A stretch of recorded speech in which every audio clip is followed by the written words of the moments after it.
Hey, everybody. It's Dr. Wall, Gateway Chiropractic. Super excited to be here with you guys on Saturday, August 22nd. We got a big class today. It's our Bamboozled workshop. We're going to wait just a minute or two. I think some more people are going to be joining us live for this live workshop feed. But if you are live on this, come get on the comment section and let us know you're watching. Already have some new faces that are watching. Very excited that you guys are here. We have a lot of people that aren't actually patients that are going to be watching this as well, and in different states as well. So, which is really, really cool. So, we hope that you guys continue to watch. We have workshops about every 2 months, and we just really want to share um, just our knowledge and just really kind of cut through a lot of layers of confusion, especially this one. This one is if you've ever just thought, these guys on TV are just not telling me the truth. I don't believe this. None of this makes sense. Maybe a lot of you thought that over the last few years. A lot of people woke up to this over COVID. This is going to be a class for you. It's called Bamboozled. And it basically, when we're bamboozled, we're being hoodwinked. We're being told something that isn't necessarily true. And if we don't watch it, this can lead us down a path, especially when it comes to health. This can create more suffering. This can create more issues with your body. This can cause your body not to heal at optimal, not to heal like the way God intended it to heal. And like I said, cause you more suffering long term, which none of us want that to happen to, or our family members or our kids. We don't want that to happen to the people we love and care about. So, like I said, this is a great class. If you're jumping on live, in the comments, let us know you're watching. I love that. I love to see who's tuning in live to this. This also really encompasses not just the live version.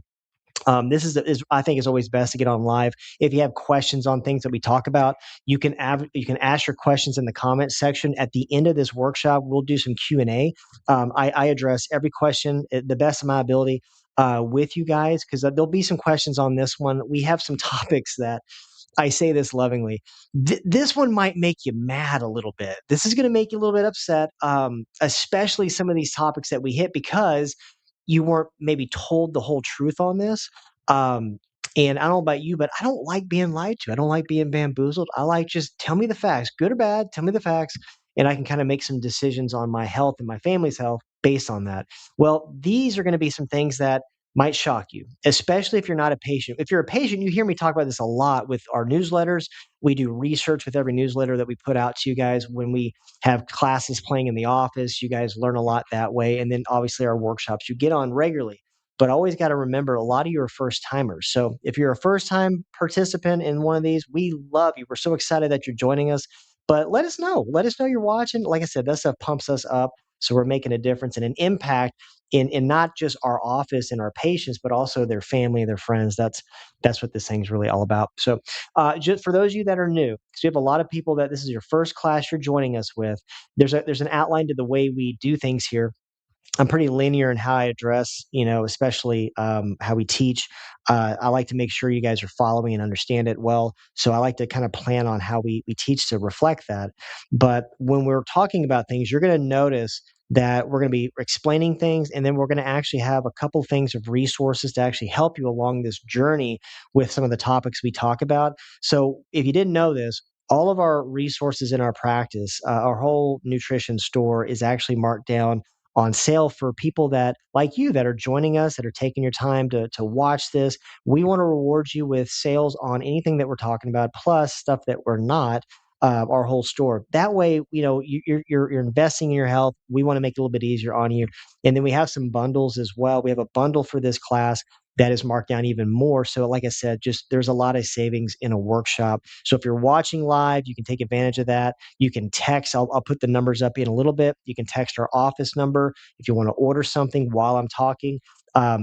A lot of you already filled out your order forms ahead of time, so that's already getting handled. But if you want to add to that, you can always text the office. I always say text is better for an order. That way we can go back and we can see exactly, and nothing gets kind of lost in a voicemail. But also, if you are a guest, there's a part in this as well. We'll actually talk to you a lot about one huge myth about your nervous system, and we'll actually give you an opportunity to actually have that checked out in our office. We have a really cool thing we're doing for first timers. So lots of fun today. So we want to kind of hit it going. Yeah, we got more people coming on live. So yay! Okay, let's get into this a little bit with Bamboozled. So what I'm going to do with your comments. I love it. Keep commenting as we talk. I won't actually see them though because I'm going into presentation mode. So once I'm out of the presentation mode, I'm going to go and read all the comments and look at the questions that you have and answer them. So don't worry if I don't do it the split second you ask that question. Just kind of navigating this thing here. We're like Houston, NASA, all in one here. So bear with me a little bit. So let's get into Bamboozled here. Um, I want to say a couple things with this. I don't know about you guys, but before The Masked Singer, I don't know if you guys watched. Anybody watch The Masked Singer? I don't know. It's not really for me. But before The Masked Singer, there was The Masked Magician. Did everybody watch that? She had this magician that would do an illusion or trick the audience, and he'd wear a mask or she would wear a mask. She didn't know who it was. But what's really interesting on this is there's this like unsettling feeling that maybe you get when you know you're being, I wouldn't say hoodwinked, but you're being, um, there's an illusion here. They are tricking you on purpose, and you're trying to figure out kind of how these people are tricking me. I don't know. It's kind of like that feels a little bit of how this class is going to be when we start realizing that the stuff that we thought looked real or it looked correct in the moment, no, this most of the stuff was not, and I think that that bodes well with this next slide here. We're going to have 8 bamboozles or 8 myths that we're going to learn some truth on. And like I said, some of these are going to be hard truths. I always say in love, before I get to this one, I'll just start it off. Um, we have, when I talk about institutions or I talk about like a pharmaceutical drug company, when I talk about that stuff in these classes, I do that a lot. This is not a knock on people that work in the field. That's not it. We have amazing doctors, we have amazing nurses, um, and they want to help people. I would say 99% of people that get into health or get into taking care of others is because they want to help people. So right off the bat, that's huge.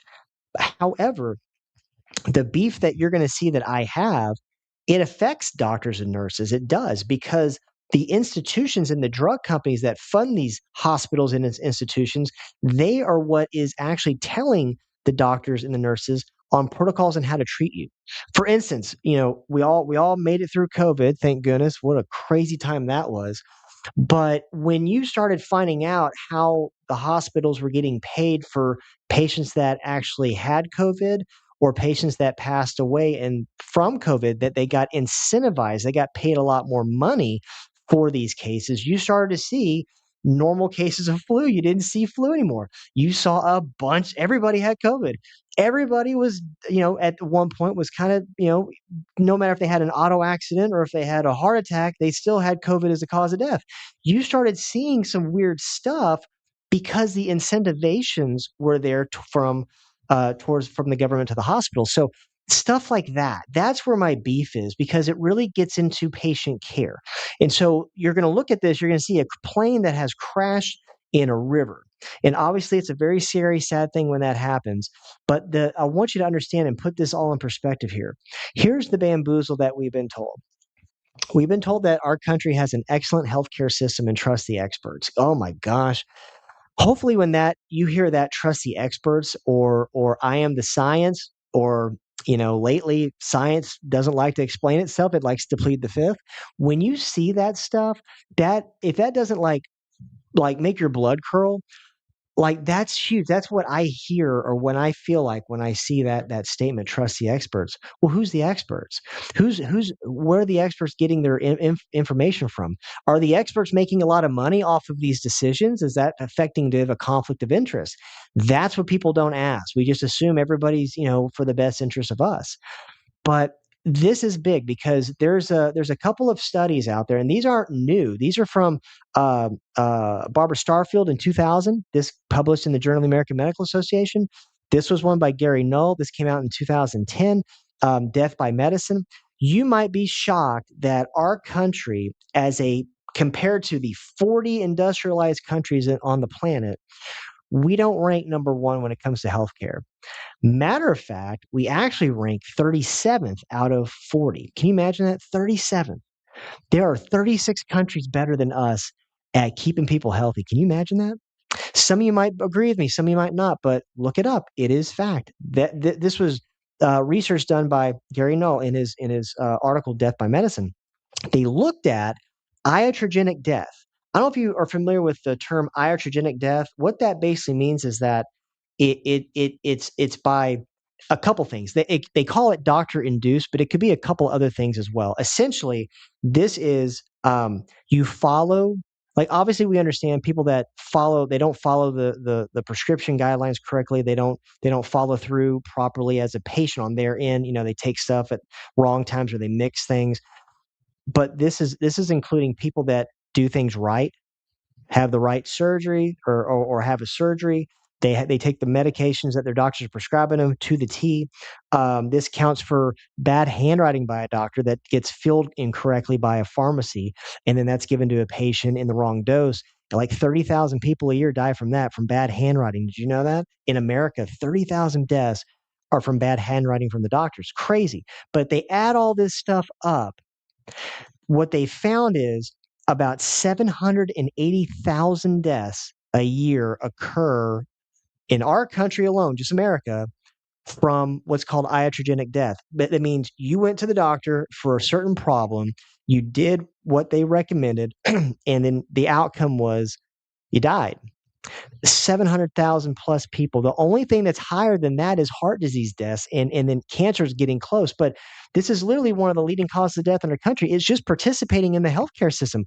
That is awful. I don't know about you guys, but when I hear that, I'm like, I want to never participate in this system. Like I don't want to be a regular customer. If I have an emergency now, this is where it changes.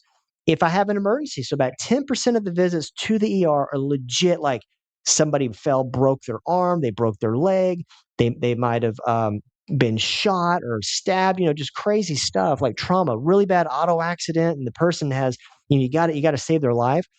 But that's about 10% of what goes to the ERs. Most of the people are it's they've lifestyled themselves to the ER. Right. The problem that the heart attack that got them to the ER, that heart attack had been building for like 10, 15 years with bad lifestyle.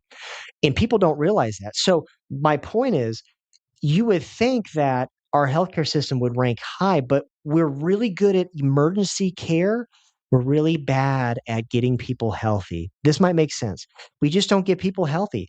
What do people assume? You go to the hospital, you go to the doctor's office, you're going to get medications for your symptoms. So the system treats symptoms, not root causes. And the symptoms the treatments for the symptoms are pricey. Go spend a day in a hospital and see how much that costs you.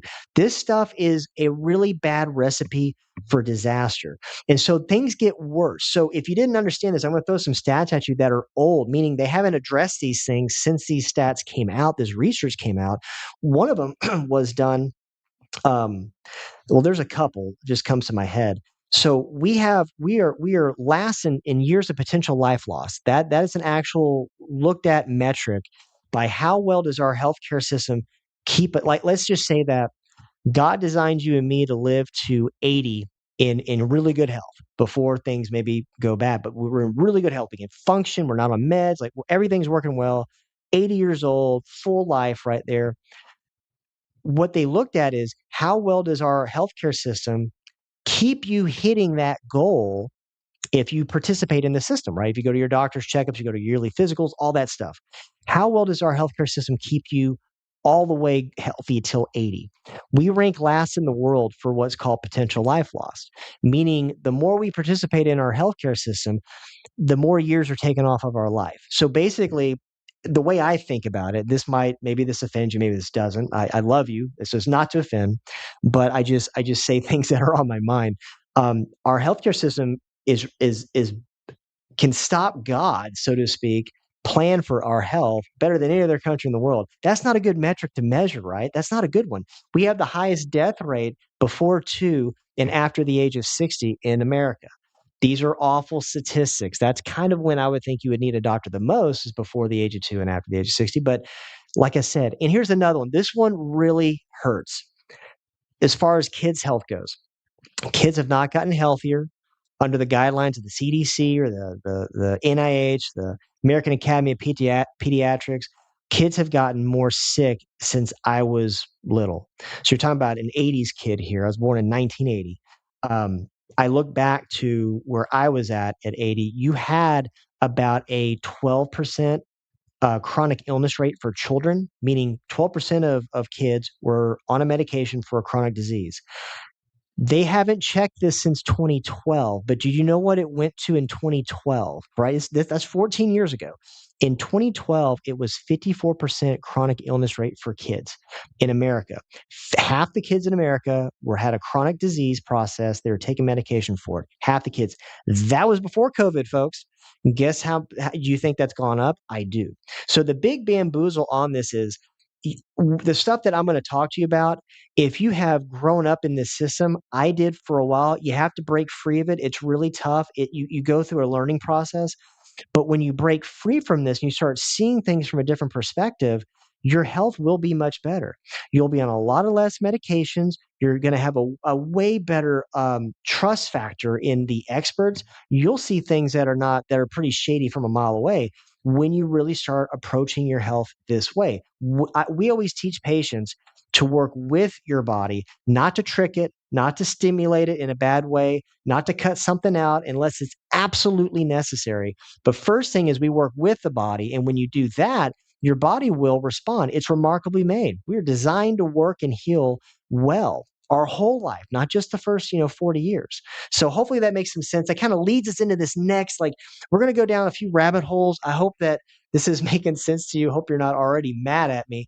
If you are, it's okay. I love you. I love you. We're going to get through this together. But that's the bamboozle number one. So the fact that this quote really sums up my thought process on doing what the world does, doing what our country does, doing what everybody else does. I don't want to do what everybody else does in a lot of things. I don't want to live the way the world does. I want to live a more spiritual based life. I want to follow that way more than I want to follow the world. World makes no sense. But also, I definitely don't want to do what the world is doing with health these days because I think it's backwards. Here's the thing. If a good rule of thumb, I figure if you're doing things right, especially with health, your family and friends should look at you like you have two heads with the stuff that you tell them that you're doing. That's how you know you're on a good path. Like is anybody else with me on that? You tell people like what you're doing in the office and how you're getting better, and they look at you like, "What? I've never been told that. That's insane." That's a good starting point. Like that's a good one. This is a good one. This quote. And the fact that millions of people share the same vices does not make these vices virtues. The fact that they share so many errors does not make the errors truth. And the fact that millions of people share the same form of mental pathology does not make these people sane. We want to be a little off compared to the rest of the world, the way we take care of ourselves, because that's not working, right? Insanity is doing what everybody else is doing, and the health outcomes are not good. Everybody knows it, but we expect that we're going to be that odd person that makes it. Like we're not going to end up like everybody else. I want to do none of that. I want to be completely different to get a different result. So this is a good quote too. If a million people say a foolish thing, still a foolish thing, right? Kind of like mask up, 6 feet social distance, right? We're going to vaccinate our way out of a pandemic that you can say it a million times. You can have everybody on the news say it. It's still not true. Still didn't work. And now, I mean, we knew it then, but we really know now, thanks to diary disclaimers and emails. Thank you, FOIA. But we know that stuff. Here's another bamboozle. You guys with me on this? Is this firing you up? I don't know. I'm getting fired up just talking about this. So if I get excited, it's just this stuff ticks me off, man. This stuff keeps me up at night. It really does. Um, that's why we always want to educate you to empower you. Man, we've had some hard conversations during COVID. We stayed open as a practice, and you can imagine the work I do. We literally adjust patients every day. If you've never been adjusted, like essentially we're hands on.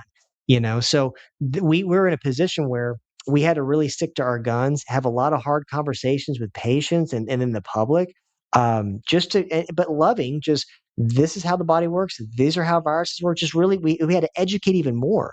This one is really hard because I grew up in this category where we thought FDA means completely safe. This is bamboozle number two. FDA approved means safe. No, no, it doesn't. Matter of fact, this is where it gets really really you get real mad. So I'm prefacing this. You're going to get really mad. So FDA doesn't actually mean it's safe. Most of the time with drugs, FDA doesn't just do the research on drug studies to make sure they're healthy or not. Typically, what they do is they actually allow the drug company themselves that's making the drug that they're going to make a ton of money off prescribing to you for different illnesses or different symptoms.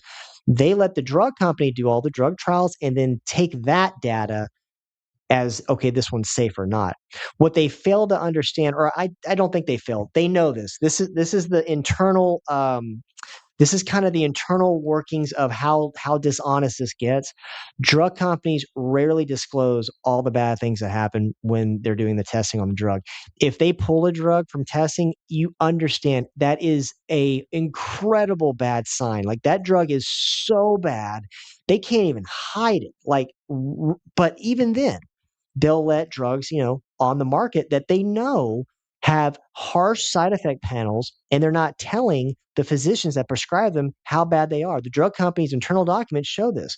So, what I mean by that, go back to the 50s. This isn't just recent. This is back, Camel cigarettes had a campaign in the 1950s where they were prescribed, they had doctors prescribe, get on television, do a commercial for Camel cigarettes and prescribe it to people for like digestive issues to calm the nerves down, right? They said that it was not addictive even though they knew that it was addictive in the 50s. They knew it. For decades they knew it.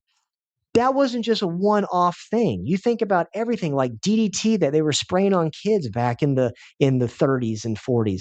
Like that stuff, it doesn't stop. It's just a different thing each decade. Back in the late 90s and 2000s, you had Vioxx. Vioxx, get this, so Pfizer, they had to pay, this is from 2009, they had to pay $2.3 billion for criminal and civil allegations that the company illegally promoted uses of its four drugs. So Bextra, including Bextra, but Merck and Vioxx, guys, they knew internally that this would actually cause problems. So Vioxx is a COX-2 inhibitor. So what it basically does, it blocks the COX-2 receptor, which is a inflammatory receptor. Okay. Now the problem with Vioxx is as it does that, it also has a clotting factor in it as well. Because the COX-2 inhibitor, if you block that, it increases your chance of clotting. So why is that important? Well, because over 100,000 people died from taking Vioxx. They had heart attacks and clot and strokes. Vioxx or the Merck knew this. They knew this, but instead they still put this drug out, told doctors it wasn't addictive, it wasn't harmful, it was going to be the next best thing in painkillers. They knew it was dangerous, and they made 10 billion with a B dollars off of that medication. They had to pay 5 billion back in legal funds and in criminal funds, but they still made $5 billion off this, knowing that it was going to harm and kill people. They knew it. So kind of insane, right? Pfizer, no difference. Pfizer had to pay this settlement as well. Pfizer made $90 billion off the COVID shot. They made 90 billion. Do you think that they were going to tell you there were some problems with this shot when they were standing to lose that type of money? You see the problem. FDA doesn't mean it's safe, right? Here's this one's big. When it comes to now, there's research and then there's drug research. So I'm not necessarily talking about like just medical research. I'm talking about like drug study research. People don't realize this. This came out in 2010. This was in the Journal of the American Medical Association. This is it was also, it first came out in it from the Atlantic Monthly. The title of this was called Lies, Damn Lies in Medical Science. And this was from David Friedman. So what he found out was that about 90% of the published medical information that doctors rely on to like prescribe drugs and treatments is heavily flawed. It's flawed. 90% of it. Because how things can be changed, things can be manipulated with statistics. That's a big real thing. You got to think about it logically. people's jobs depend on them passing a drug like through like testing. Their job, their livelihood, depends on it. So if they are saying like, "Now we can't do this," they lose funding, they lose their job. So it does put things in a conflict of interest to make it favorable for the medication they're studying. It's kind of insane when you think about it. And the problem is this is stuff that is relied upon from our doctors that are going to be prescribing things to the public, right? And then they go off label on things, which means they'll take a drug, they'll prescribe it for something that it wasn't tested for. They call that off label, and from that, problems can really arise too. So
okay, you guys with me? Holy cow, my computer just shut off. Let me pull things up here. Hopefully you didn't hear me in the background. Oh my goodness. This has never happened before. Wow.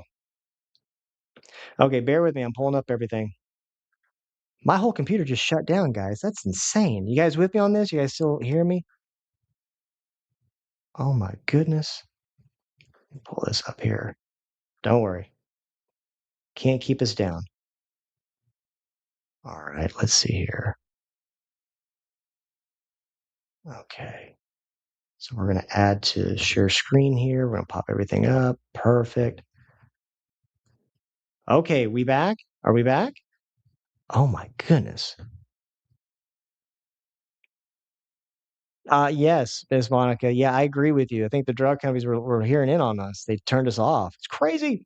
Okay, we're back. Thank you guys for staying on. I've never had that happen before. The whole thing just went down. That's insane. Okay, we're back up. I think we're good. Let me go back on this. Let's see here. Okay. So yeah, so we're talking about just how things can get skewed in research, and that is a problem when it's coming from us taking stuff that's relying on this research that's flawed. Of the 49 articles that this doctor looked at, 34 of those claims had been retested, and then 14 of the 34, or 41%, have been convincingly shown to be wrong or exaggerated. That's huge stuff. That's stuff that's sneaky. And another part of this is the concept of, is this safe or is it generally recognized as safe, or what's called GRAS? You might have heard of GRAS. Typically, they say this with when it comes to like food, when it comes to medications. And what this basically means is generally recognized as safe. Think of it, if this really got important or put out with GMO crops. So with GMO crops, basically like corn, corn nowadays is genetically modified majority. Unless it's organic, it's going to be genetically modified because it's subsidized by the government. So with genetically modified food, especially corn, it has a built-in insecticide called Bt toxin that's inside it. That's what kills off bugs and insects. It's like it's built-in insecticide, which is crazy that we eat that because its mechanism is destroying the stomach and gut lining of insects. But we're eating that stuff. Well, corn is that genetically modified corn is considered grass by our government because they go by like it has the same. So it has the same amount of protein and carbohydrates and as regular corn. It looks the same as corn. It might have the similar makeup as corn. So we think it's just as safe as eating regular corn, even though it's not.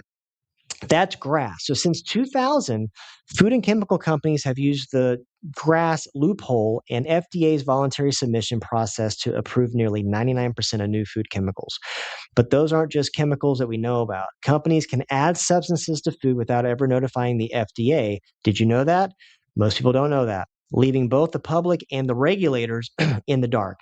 That's the scary part. Now, not again, one thing that I really like having RFK Jr. as head of HHS for a lot of reasons. But the biggest reason is that definitely not to my standards that I want everything turned around. You got to remember, he is over talk about a swamp.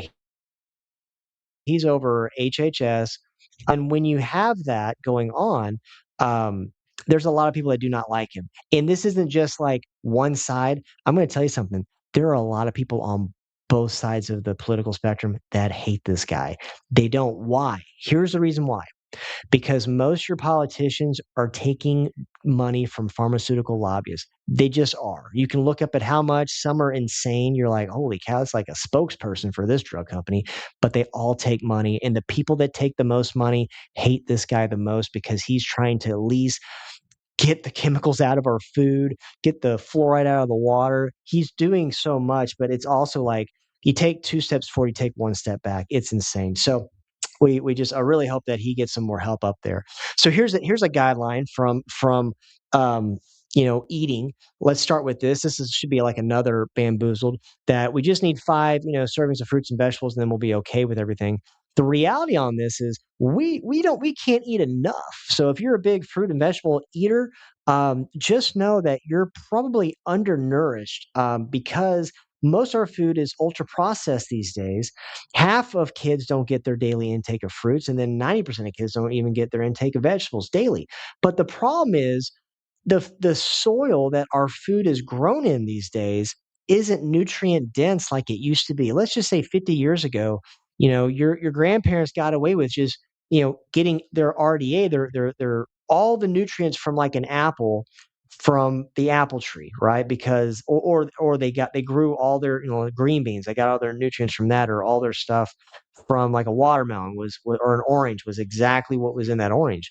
But because the soil is so depleted with nutrients, in our soil layer, it's not deep like the nutrient level goes. Like the topsoil, it's very, very thin these days because of industrial farming, everything. There's not a season of rest. Everything's farmed on top of everything. So all the nutrients are getting just sucked out of the soil.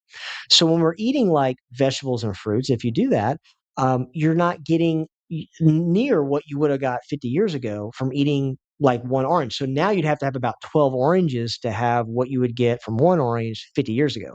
It's same thing with vegetables, same thing with fruits.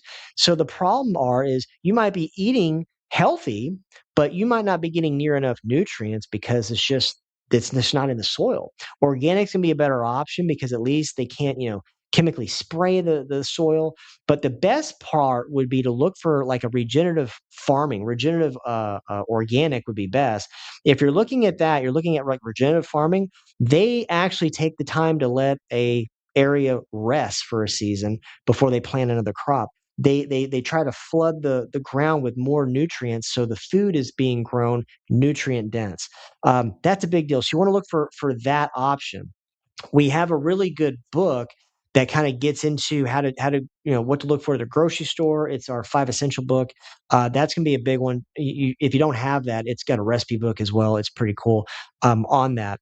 But this is a way if you again really want your vegetable intake to be higher, but you're having a hard time, you're busy. What I'm going to show you these next three slides. This isn't just a supplement. This is like whole food nutrition. This is whole food. Think of these as more food than just a supplement. For instance, I always start off when I talk about resources. The first thing is start just eating better. So if so, what would that look like for somebody that's never really paid attention to nutrition? That would be increasing your healthy fat intake, bar none. That's vital. You're going to learn a lot about healthy fats and what that does here in just a minute, but you got to increase it. Most of you watching are deficient in fat, healthy fat. This is essential for all your cells of your body. This is essential for your hormones. Remember what I said here. All your hormones, they they come from fat, like fat cells. They are produced by them. So your fat cells have an impact in your hormones, male or female. Very, very, very important. So remember, you want high fat. You want high protein. We need it for a lot of different reasons, but especially like if you have children or and you want them to have healthy, strong bones. And then when you get older, you really want healthy, strong bones, you need to up your protein drastically, more than you probably realize.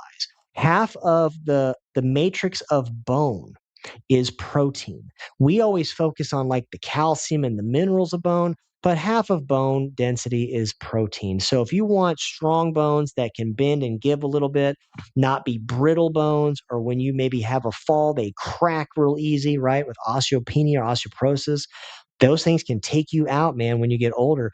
You want to increase your protein. You need it more the older you get. You need it more. So, also, same kind of impact when it comes to our carbs. We want to actually decrease our carbohydrate intake as much as possible. So, the ratio is high fat, high protein, low carb. That's kind of a starting point of where you should focus your nutrition. Now, if you're a big fruit or vegetable eater, I would say try to go low oxalate fruits and vegetables. That might be a very foreign term to you, but there's a really good book called Toxic Superfoods that came out a couple years ago. There are a lot of foods that we think are really good for us, but they're really high in oxalic acid, which can cause a lot of issues with your gut, issues with your joints, issues with inflammation. But there's a lot of fruits and vegetables that are very low oxalate, like coconuts and stuff like that. You can eat as much as you want and be fine, right? So it's kind of like taking a look at, okay, which fruits or vegetables are better for me? Which fruits have less sugar in them and maybe a little bit more fiber? Which ones? I want to get the ones that have less sugar, more fiber. Those are going to be a little bit better for my body, especially if you're watching your blood sugar levels, all that good stuff. But we have something for those of you that just cannot get enough vegetables in your body, or fruits as well. It's our greens. It's our chocolate green powder. This is whole food. Now, everything I'm talking about here at our Max Greens, this is regenerative organic grown greens, fruits, vegetables. It's regenerative organic. So the soil, the density, the nutrients are very, very rich and dense. So the other thing I like about it, this has 18 superfoods in it. This has a lot of gut probiotics. So if you're doing the greens every day, you don't have to necessarily do another probiotic. You're getting probiotics. You're getting quite a bit, 5 billion in here. That's going to help with the gut flora, the gut digestion. It has a lot of adaptogens and mushrooms. This is kind of neat because this is going to be more for like stress, the immune system, energy levels. You have like a lot of adaptogenic herbals in this, which work with your adrenal glands, very important. And then it actually tastes good. This is probably the best tasting greens we've ever had. We've carried a lot of different ones over the years. A lot of them taste like grass. I'll just be honest with you, they just don't taste good. This one has actually a pretty good chocolate creamy flavor. And the way you can do this, you can mix this with just water, just be old school, just chug it down. You can blend it, would be the way I would go. I would try to blend it up, make it a little bit more creamy smooth. You can add a little bit of coconut milk to it. You can add a little bit of cinnamon to it. I find that if you take ice cubes and you blend it up, I find like it tastes a little bit better that way myself too. But if you look at it, what's kind of cool is you look down at the other ingredients. It's just chocolate flavor from the cacao, stevia leaf extract. That's it. There's no big junk of chemical fillers. That's a big one. So that's the Max Greens. On top of that, we kind of switch here to protein. If you didn't realize how much protein you need to take, it's quite a bit. But also, we'll get to that when we talk about women and hormone health. But I'll just tell you right now this part too. If you're a woman and you are in your late 30s on up, right? Even perimenopausal, menopausal, postmenopausal, your protein intake, let's start you at 100 grams a day of protein. It's a lot. A lot of you ladies are like, I can't eat that. Yeah, you can. You really can. But that's a starting point. You need protein for so many reasons, but we need more as we age. I'll get to that in a minute. But if we're young, if you're active, if you got kids that are in sports, they need a lot of protein. That protein is going to help their bone strength. It's going to help their growth spurts. It's going to help their muscle a repair. So if they're playing sports and they're kind of sore, it'll help cut down on that because protein repairs damaged muscle. This is important stuff. Bone broth is a source that I prefer over whey. Not that whey is bad, it's just not everybody handles whey great. Some people don't do good with lactose. Some people don't good with casein that can be found in whey proteins. Bone broth doesn't have that problem. Bone broth is extracted from bone marrow, so you get a lot more of mineral content. You get a lot more like joint health aspects, a lot more ligament strength aspects, and then obviously you get 20 grams of protein per scoop. In this one, we actually have a vanilla and a chocolate, and they're both really good.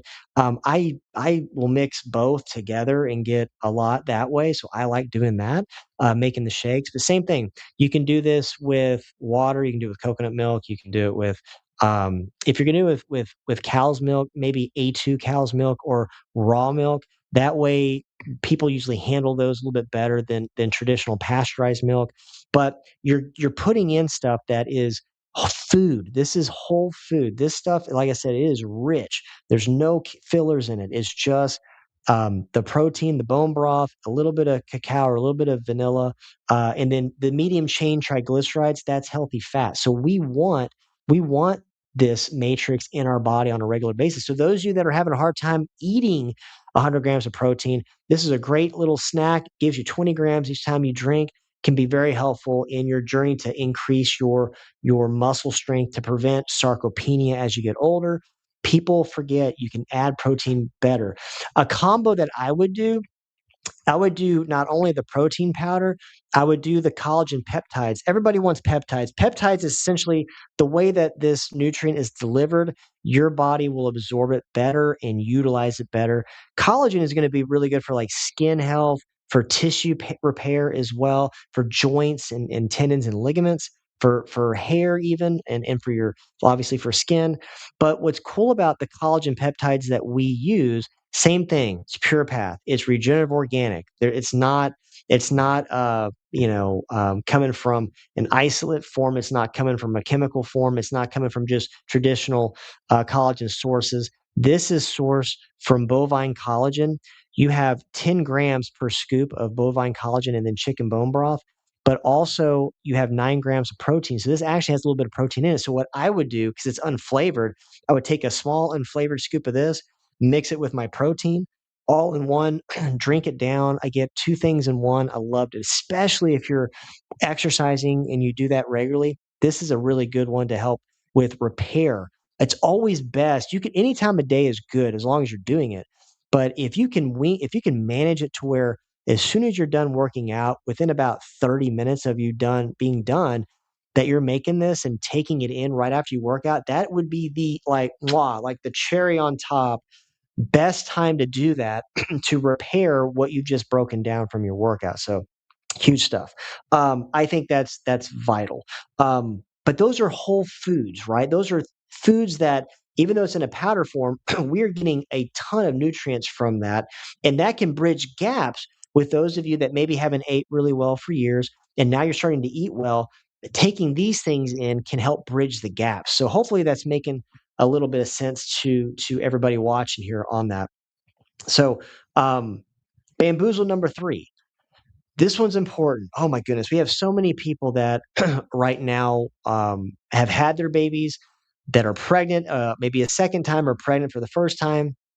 You know, we're having this even in the office with Dr. Carter. So everybody's like pregnant. I wanted to speak on this with pregnancy because we treat it weird in our country. I mean, this is so weird that 100 years ago was unheard of to like do it in a hospital. Usually you had home births were kind of the norm for a long time. That made a switch. But now I don't know if you've noticed this, but we treat pregnancy kind of like a disease condition now. Now there's more people that are having C-sections than ever. They're scheduling the C-section because obviously we got to we're it's kind of interesting. We've gotten to the point where we schedule the birthing process, something that, that baby is going to come when it comes type of a thing, but we've now monetized it to schedule it around like a doctor's schedule. It just kind of blows my mind. Used to not be that way. Home births used to be the norm. Doctors would come to the house and they'd stay with the mom until they had the baby. That's kind of what it was, home births. Um, Interesting how that's changed. But again, the mortality rate of infants in our country, it's shocking. 78% more likely to die in the US than those in similar countries, primarily from prematurity, sudden infant death syndrome. Those are huge things. My son was a preemie. I'll get to that here in a second. But this really speaks to me, and then not just when they're pregnant and having the baby initially, but then the growth of it to being a child. Half of kids in pediatric systems have at least one chronic condition, including rising cases of asthma, depression, anxiety, and autism. That's insane, right? That's just it should not be that way. Now we have a lot of awesome nurses. I have nurses that are neonatal nurses in the office. They are lifesavers for these little kids that are premature.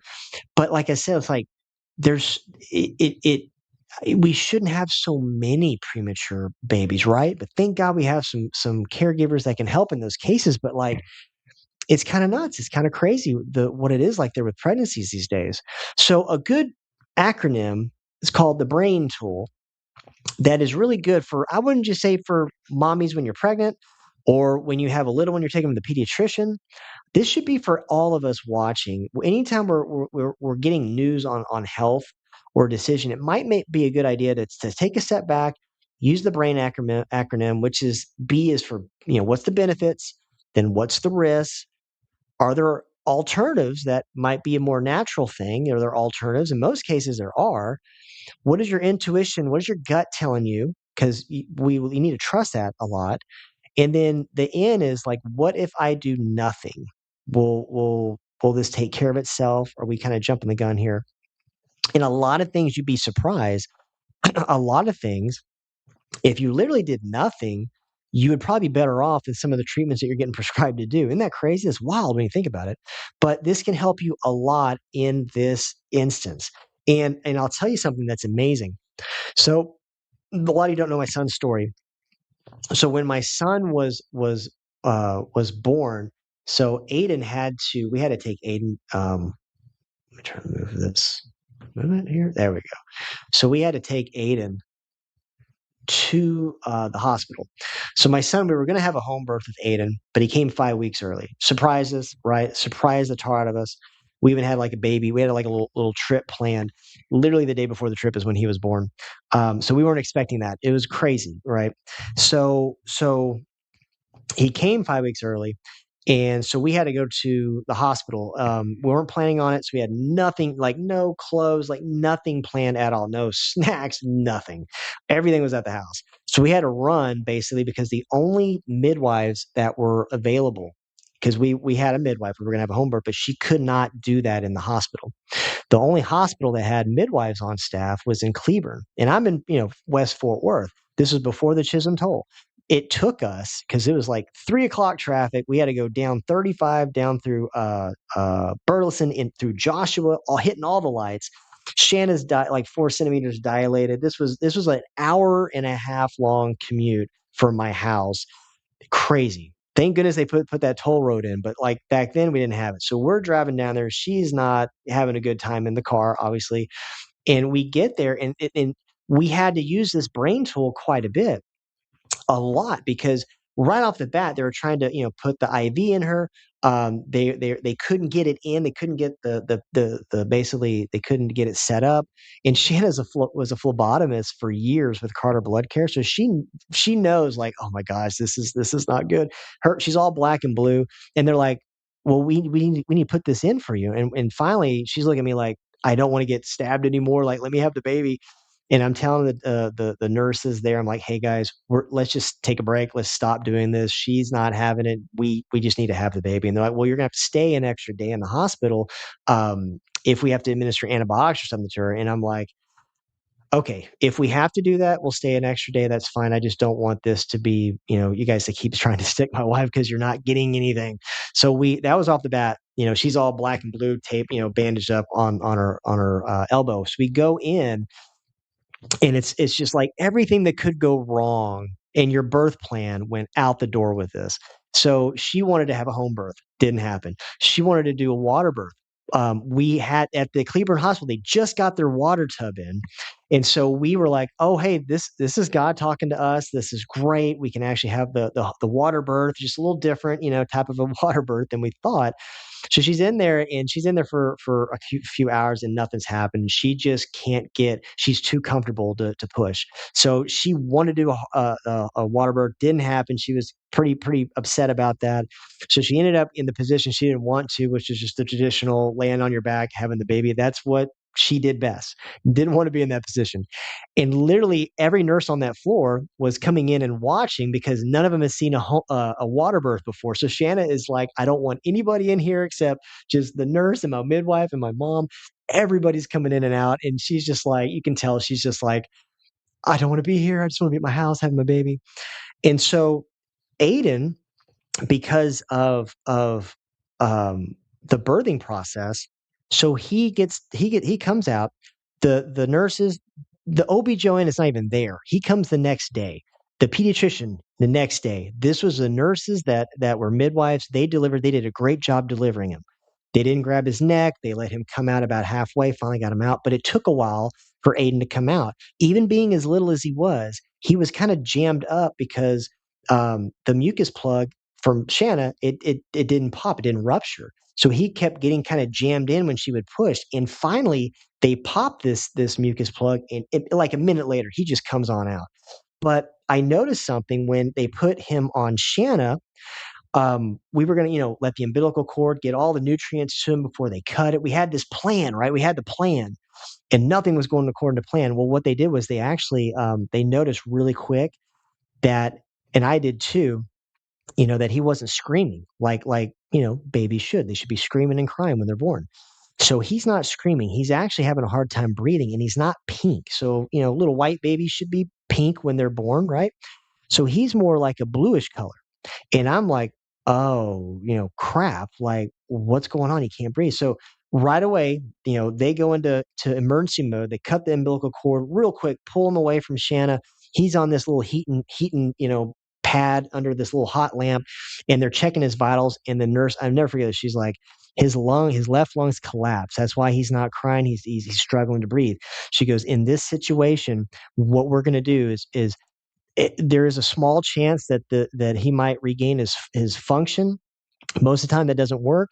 So we like to fly our kids to the NICU, but our NICU isn't as good at handling the situation as Cook Children's in Fort Worth. So you're talking like an hour away from where we were.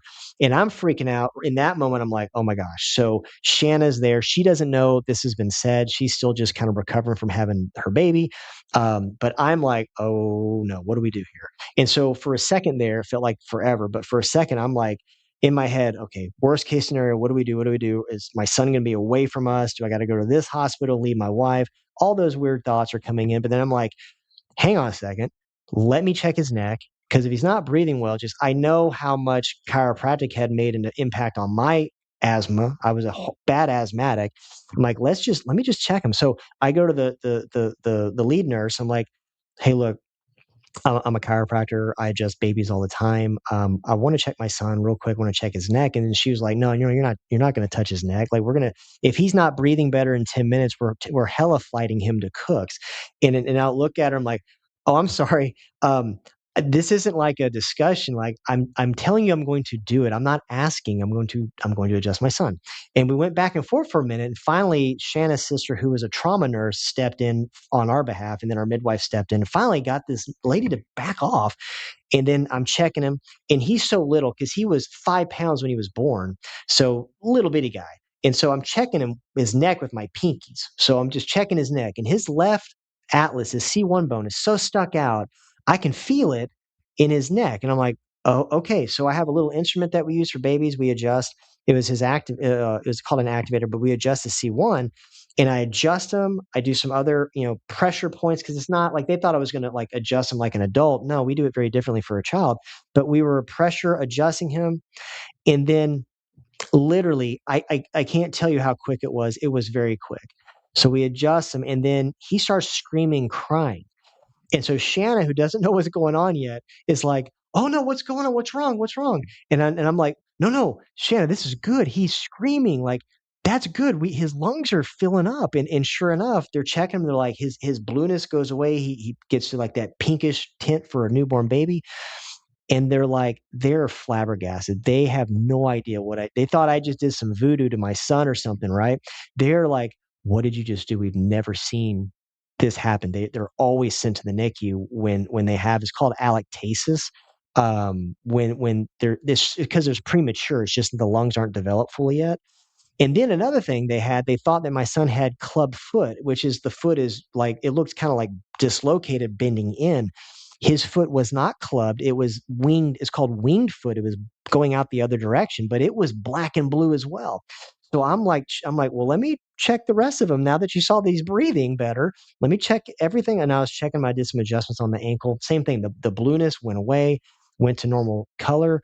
And then you would be amazed. The pediatrician comes in the next day because we had to stay 2 nights in the hospital. The OBGYN comes in the next day. The pediatrician, they're looking at the file because my son had a awful APGAR score. He had a bad score. They're looking at him, they're looking at his file, and both of them are like, this is the same kid? Like his score was so bad. Like he looks so much better. And I'm like, yeah. And then the pediatrician's like, so are you the dad that adjusted your son?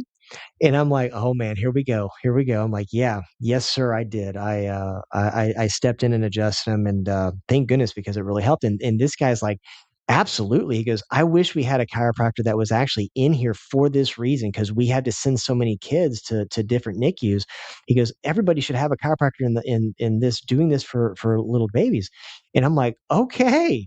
Because most of the time we don't see eye to eye, us and pediatricians, but this was a guy that I would actually, I'd take my kid to. I don't think he practices anymore, but it was wild. But we really used this brain, and then all the way they were trying to give Aiden had a hard time gaining weight at the beginning because he was so little. So they wanted to give him formula in the hospital. So with us, we were like, no, we just want to do breast milk. We don't want to do the formula. And back then the formulas weren't as good as they have some better ones now, but we're like, we just choose not to do that. They were, really honest about, vaccinating our child. We lovingly, like I've done a lot of research in that. We choose not to. Both my kids are not vaccinated, and they never will be. So lovingly, we had to not push back hard, but just be like, we're not going to do that. We're going to do this instead. And again, they looked at us like we had two heads, but we got out of that hospital in 2 days and they were kind of flabbergasted that a crazy situation like that, just sometimes using that acronym, it helps. It helps in those really tense moments. So hopefully that may inspire you guys with some of the health decisions that you get forced to make. And another thing, innate intelligence, something so cool about the way that just breast milk, if you can breast milk or breastfeed your children, it is outside of getting them adjusted, it's the single best thing nutritionally you can absolutely ever do for your kids. It just is. You cannot duplicate what happens in the mom's body with the infant that's actually nursing. You just can't. I'm going to show you what I'm talking about. This is called innate intelligence. What's so cool about what we get to do with you guys as patients in the office is we get to work with innate intelligence. That is your nervous system, that's your brain, your spinal cord, your nerves. Innate intelligence means that this system, it runs you.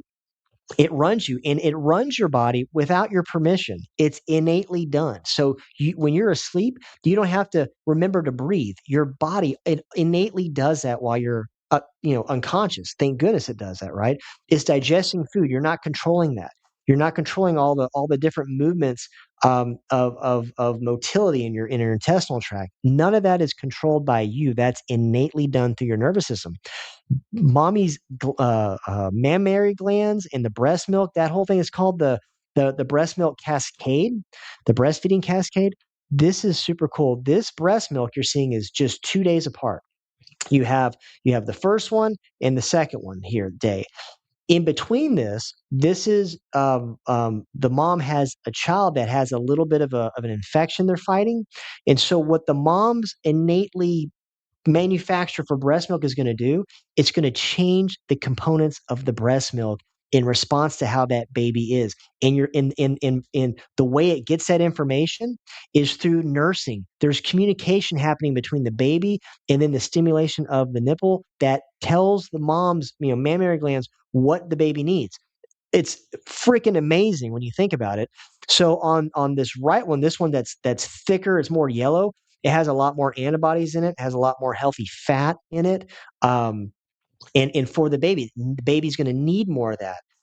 Antibodies, there's more antibodies in this. So in white blood cells for the baby, that's innate. That can't be duplicated in a lab. However, we are being forced to thank goodness this company went bankrupt. It was called BioMilk. And it was funded by this joker, Bill Gates, and it went out of business last year, thank goodness. But he was trying to do artificial breast milk for newborn kids. This is what this guy wanted to give your kids or your grandkids. I mean, it's insane when we think about it. There's nothing good that's going to come from artificial milk. Just like there's nothing good from artificial meat. There is absolutely no benefit. I would never touch that stuff. But just that's the innate difference versus Bill Gates difference, right? That guy's just a psychopath anyways.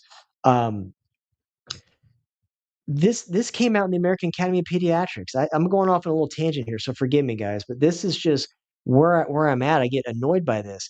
The American Academy of Pediatricians, they were encouraging moms to not breastfeed their kids because it would make them an anti-vaxxer. Can you believe that? That is insane. And this was 10 years ago. Literally, they're saying, don't do this. It's going to make you want more holistic stuff, more natural stuff for your kid. Who wouldn't want things more natural for their kids? I don't get that. That doesn't compute with my brain cells, right? But it's insane. It's insane. So hopefully that sheds a little bit of light on no, the best thing you can do for your kids is nurse them. The best thing you can. And nurse as long as you can. Don't let the world tell you you got to stop in 6 months. Do it as long as you possibly can. The benefits are so good. If you can get to that 1 year mark of nursing, you are ahead of the game. If you can get even beyond that, your kids are getting so much antibodies and nutrients and things are memory cells get passed down to them for their immune system from the mom. It's awesome. So just sorry, get off on a tangent there because that stuff is great and just figured you guys might want to hear that. Here's another one. Bamboozle number 4. Menopause is a disease, and the solution is synthetic hormone replacement. Oh, we might we might get to some nerves on this one. So number one, perimenopausal, premenopausal, menopause, postmenopausal. That's a normal time in a woman's life. It's a normal thing. Now we treat it like a disease. I think that the problem is there's a lot that ladies don't know that can help them in that transition better. But essentially, what's going on is you stop having cycles. You're as a woman, your estrogens, so it's not just estrogen, there's really three forms, but estradiol would be the main form that has all these amazing benefits for bone health and blood sugar balance and fat storage, mood stabilization. The great thing about estradiol on that, you stop producing a lot of it. And so that those levels go down, progesterone goes down, as you can see on the slide. But what these things do is they're also a buffer against cortisol, which is a stress hormone. So, kind of the four hormones you want to really pay attention to if you're in this state, whether it's you're about to start menopause or you're perimenopausal or you're postmenopausal, you could be 70. This can really help you.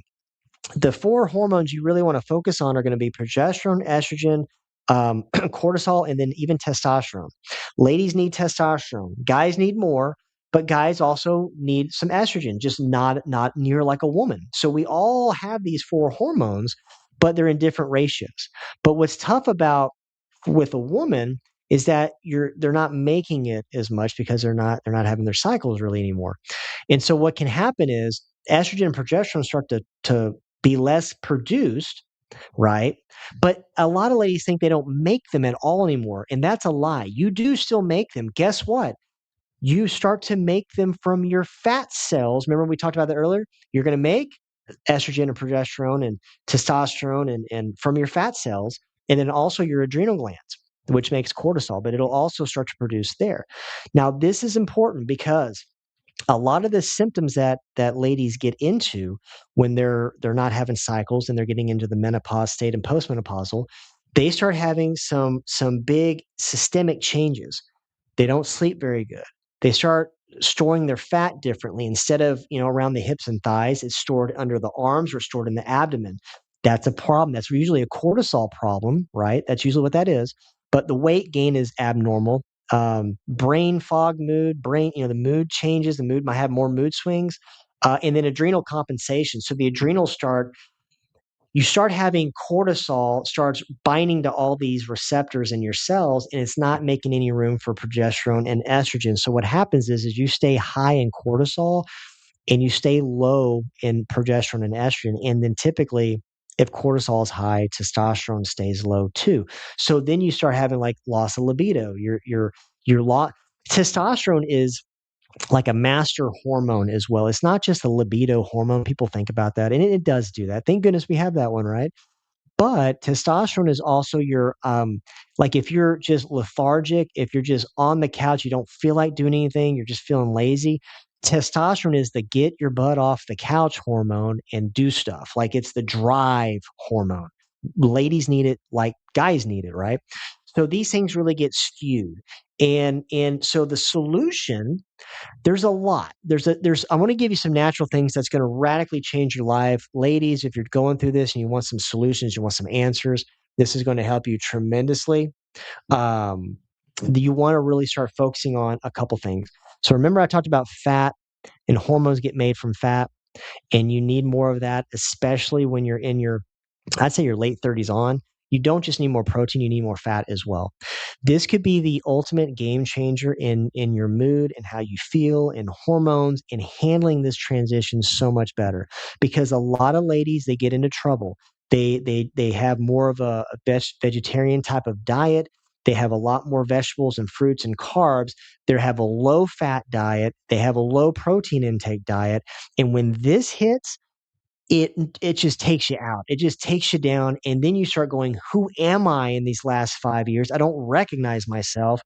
Well, you could handle that a little earlier when you were making estradiol, but when you stop making it, you have to increase your protein and fat intake. You just do, or you're going to have a really hard time for until, for the foreseeable future, because you're not producing hormones from the fat, and you're definitely not, keeping your muscle tone good, you're not keeping your bone health good. Protein is good for the metabolism.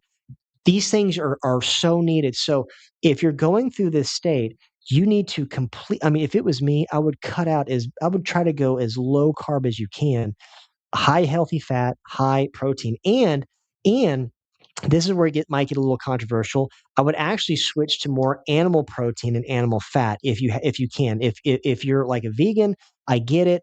Lots of coconut oil, lots of avocado oil.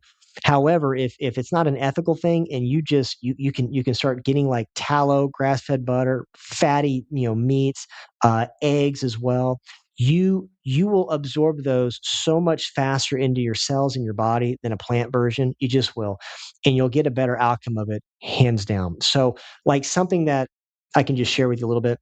My wife has made a such a change in the last 2 years, from her vegetarian diet that she had for 6 years, and then what that kinda did for her as she was getting into that state. She's 46 now, not to tell her, she doesn't look it, she looks like she's still in her 30s, but when you're getting in this state, yeah, I mean, changes happen, and so she started noticing that, yeah, I'm just getting all these weird symptoms, and I feel like I'm getting into this state earlier than I should.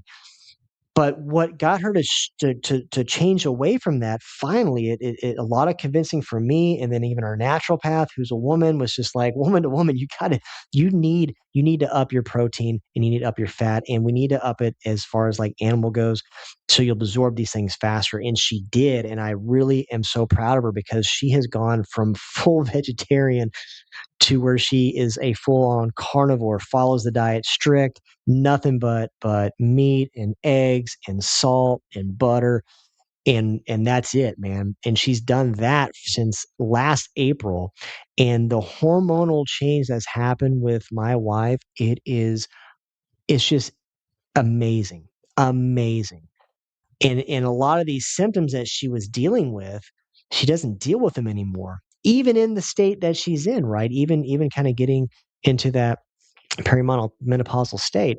It's been such a game changer for her and her life. And I'm like, I got my wife back. Like, this is amazing. Now, the with this is this can happen, in your 40s, ladies. But if you're past this and you're like, I still got hot flashes, I still have, insomnia, I still feel like I can't lose weight, this can still affect and help you. It absolutely can. Now, if you've had like, a hysterectomy or something like that, that does change the game a little bit. If you are going to do some type of hormone replacement therapy, I would urge look into the bioidentical hormones. I would look into that for sure. I wouldn't do synthetic. If you're getting prescribed a medication, that is a synthetic hormone. That is not a compounded natural, normal hormone.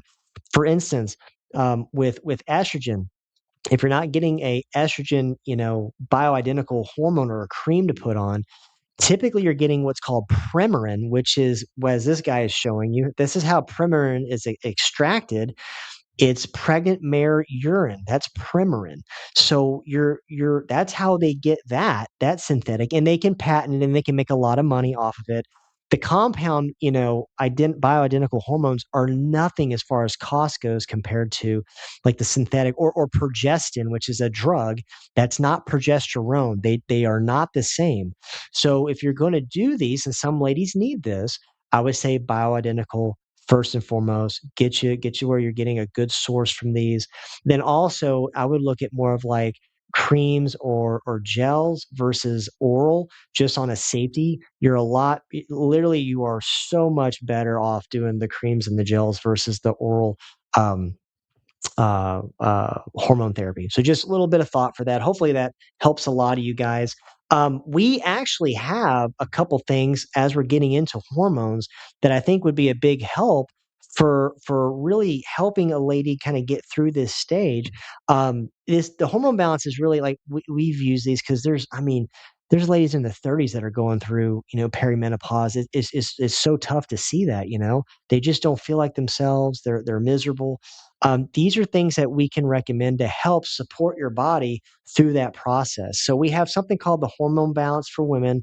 You take 3 of these capsules a day. I want to get into some of the ingredients by this, and this is all again regenerative organic. Where it's produced from, but you're going to have a lot of B vitamins, right?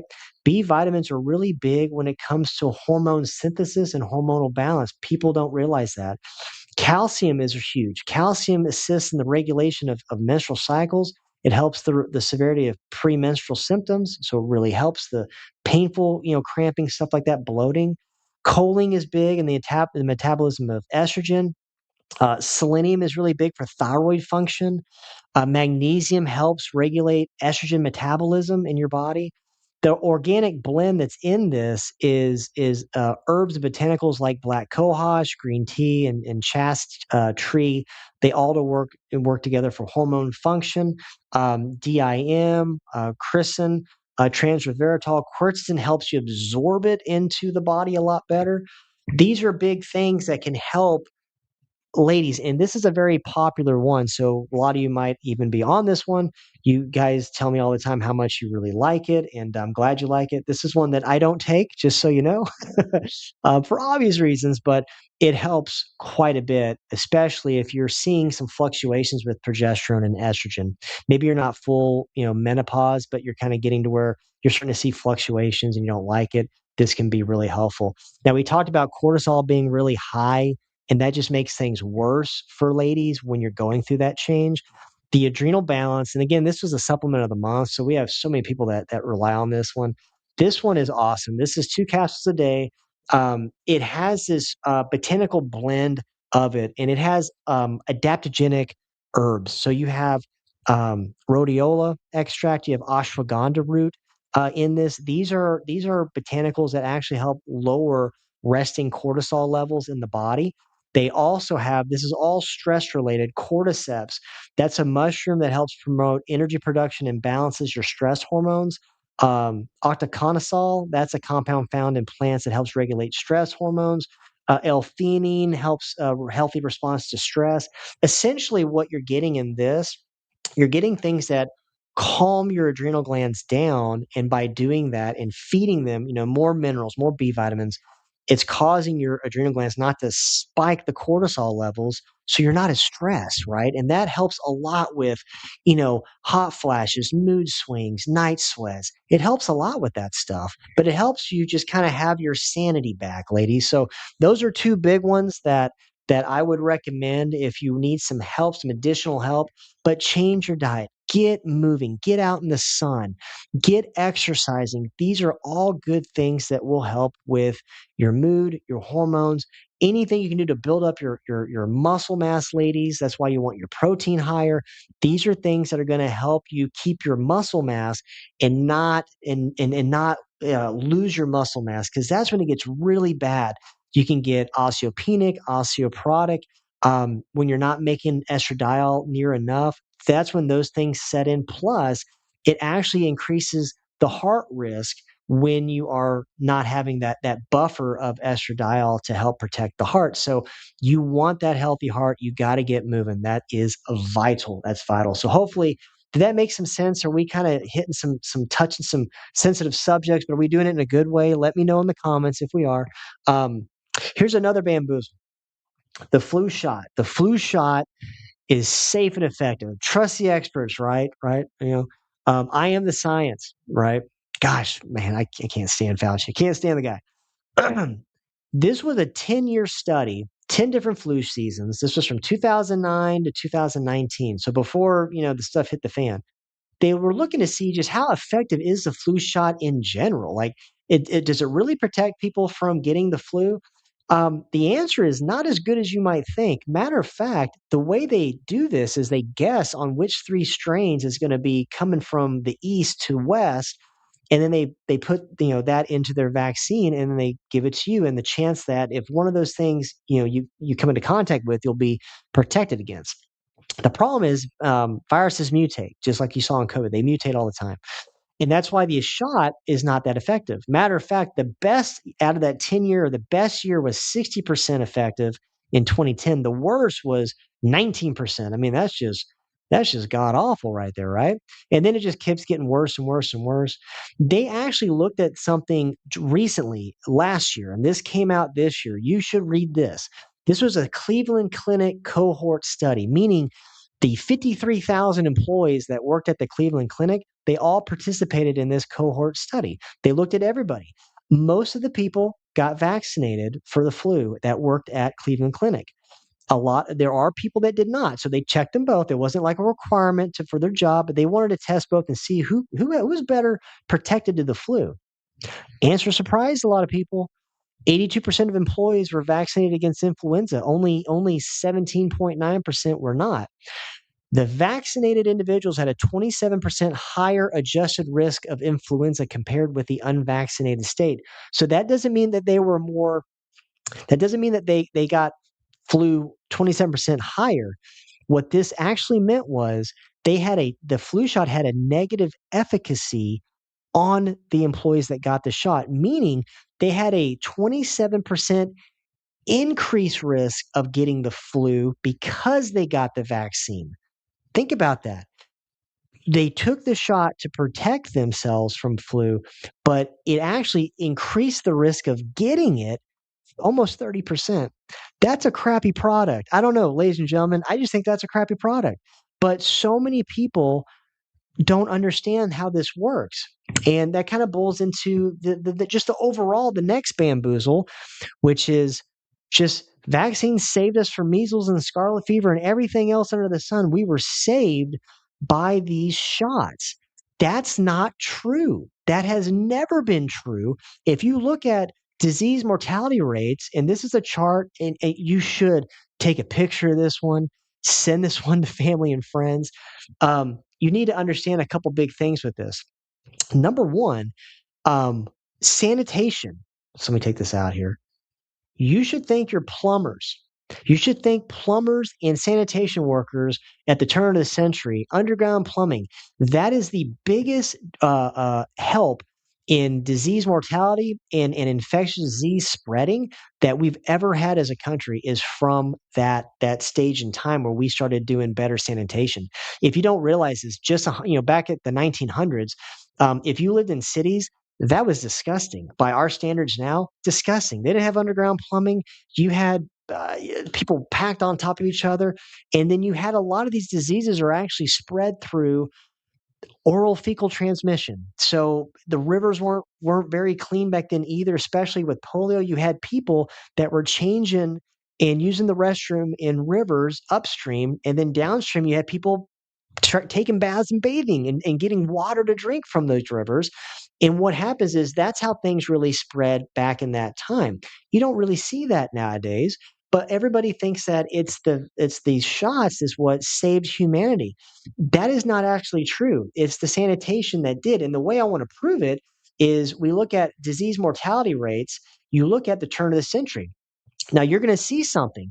In the 1900s, you had, things like typhoid fever. About 40 people died per 100,000 deaths, or deaths per 100,000. You had 40 deaths per 100,000 people from typhoid. Okay, so that's obviously that's not a good thing to have.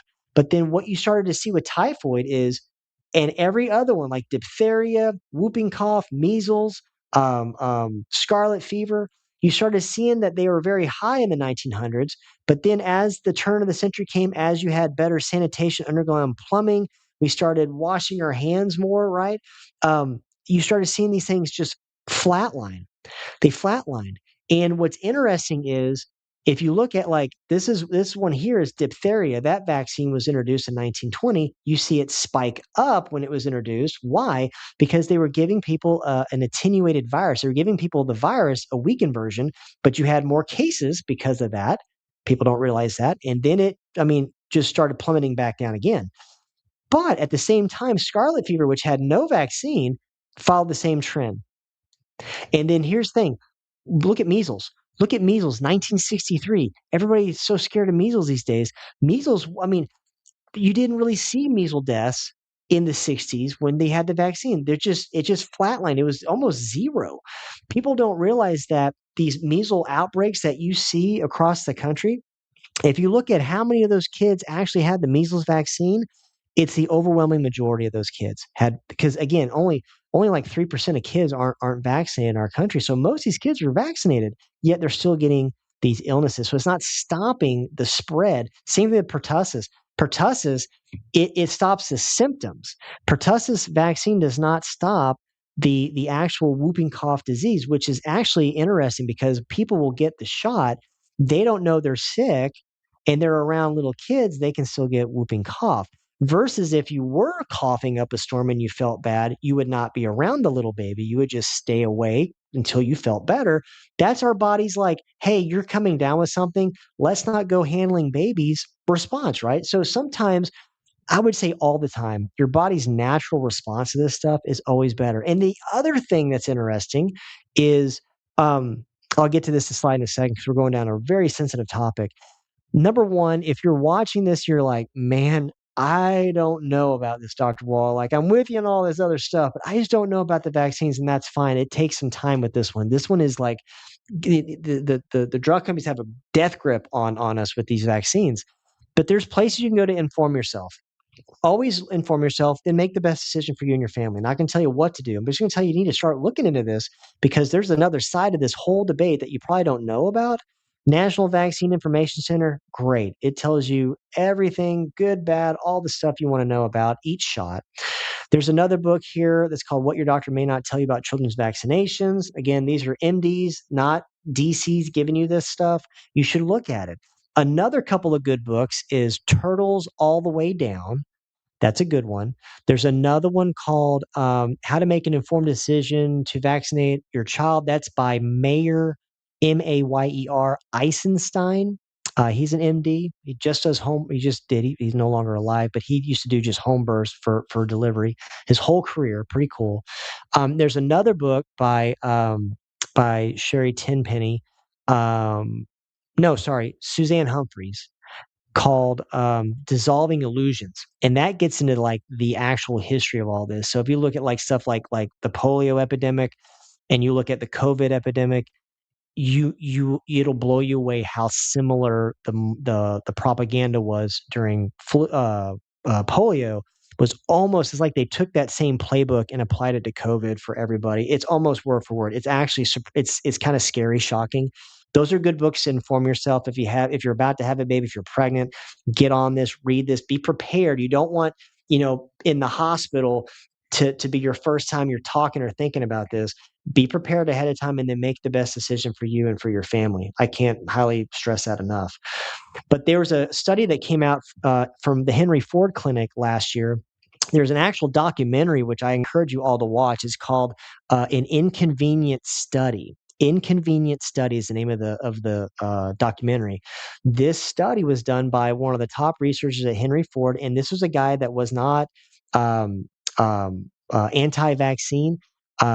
He was pro-vaccine. He wanted to prove that compared to a group that had their all their normal childhood vaccines to groups of kids that did not, that the vaccinated kids were ended up way better health and then long-term better health outcomes and assessments. So he went and did a deep nosedive into this, and the study he finished it a few years ago. He didn't want to publish it because he knew he would be in trouble. Finally, they came through. I think it was Senator Ron Johnson finally got these documents through FOIA out and presented a Senate hearing on this last fall, on the outcomes, and it blew people away. So, what they found out was that the group that had all their childhood vaccines were significantly more likely than the unvaccinated kids to have been diagnosed with allergic rhinitis, other allergies, skin issues, eczema issues, learning disability, and then any neurodevelopmental disorder. So that's like learning disability, ADHD, or autism spectrum. They were 10.5% times likelier to be diagnosed with that long term.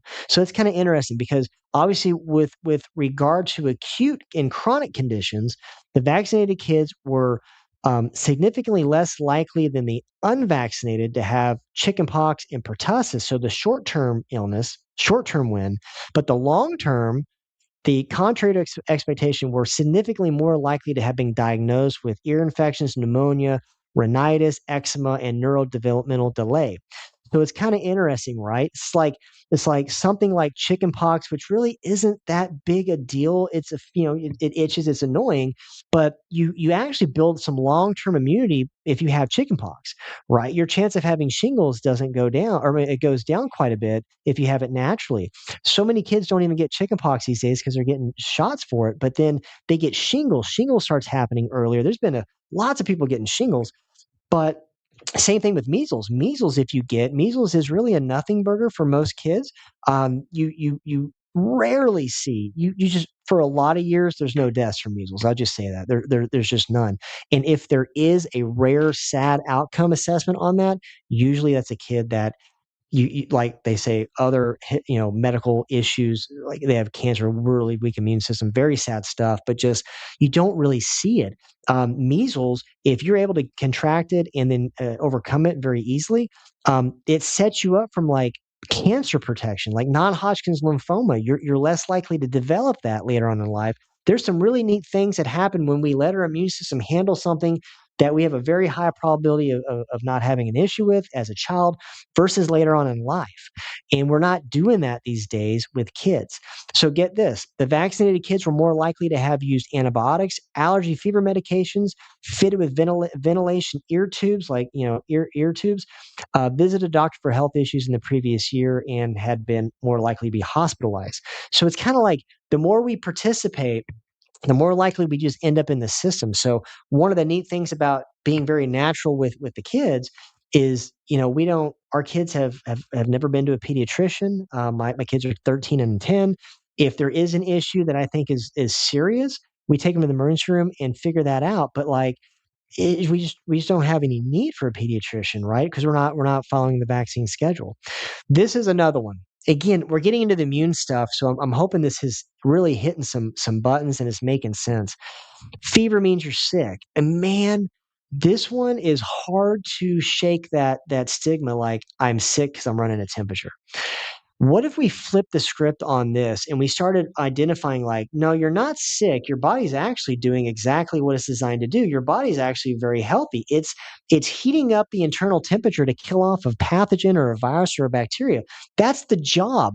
If we shut that down, that's worse for us in recovery. So they looked at this.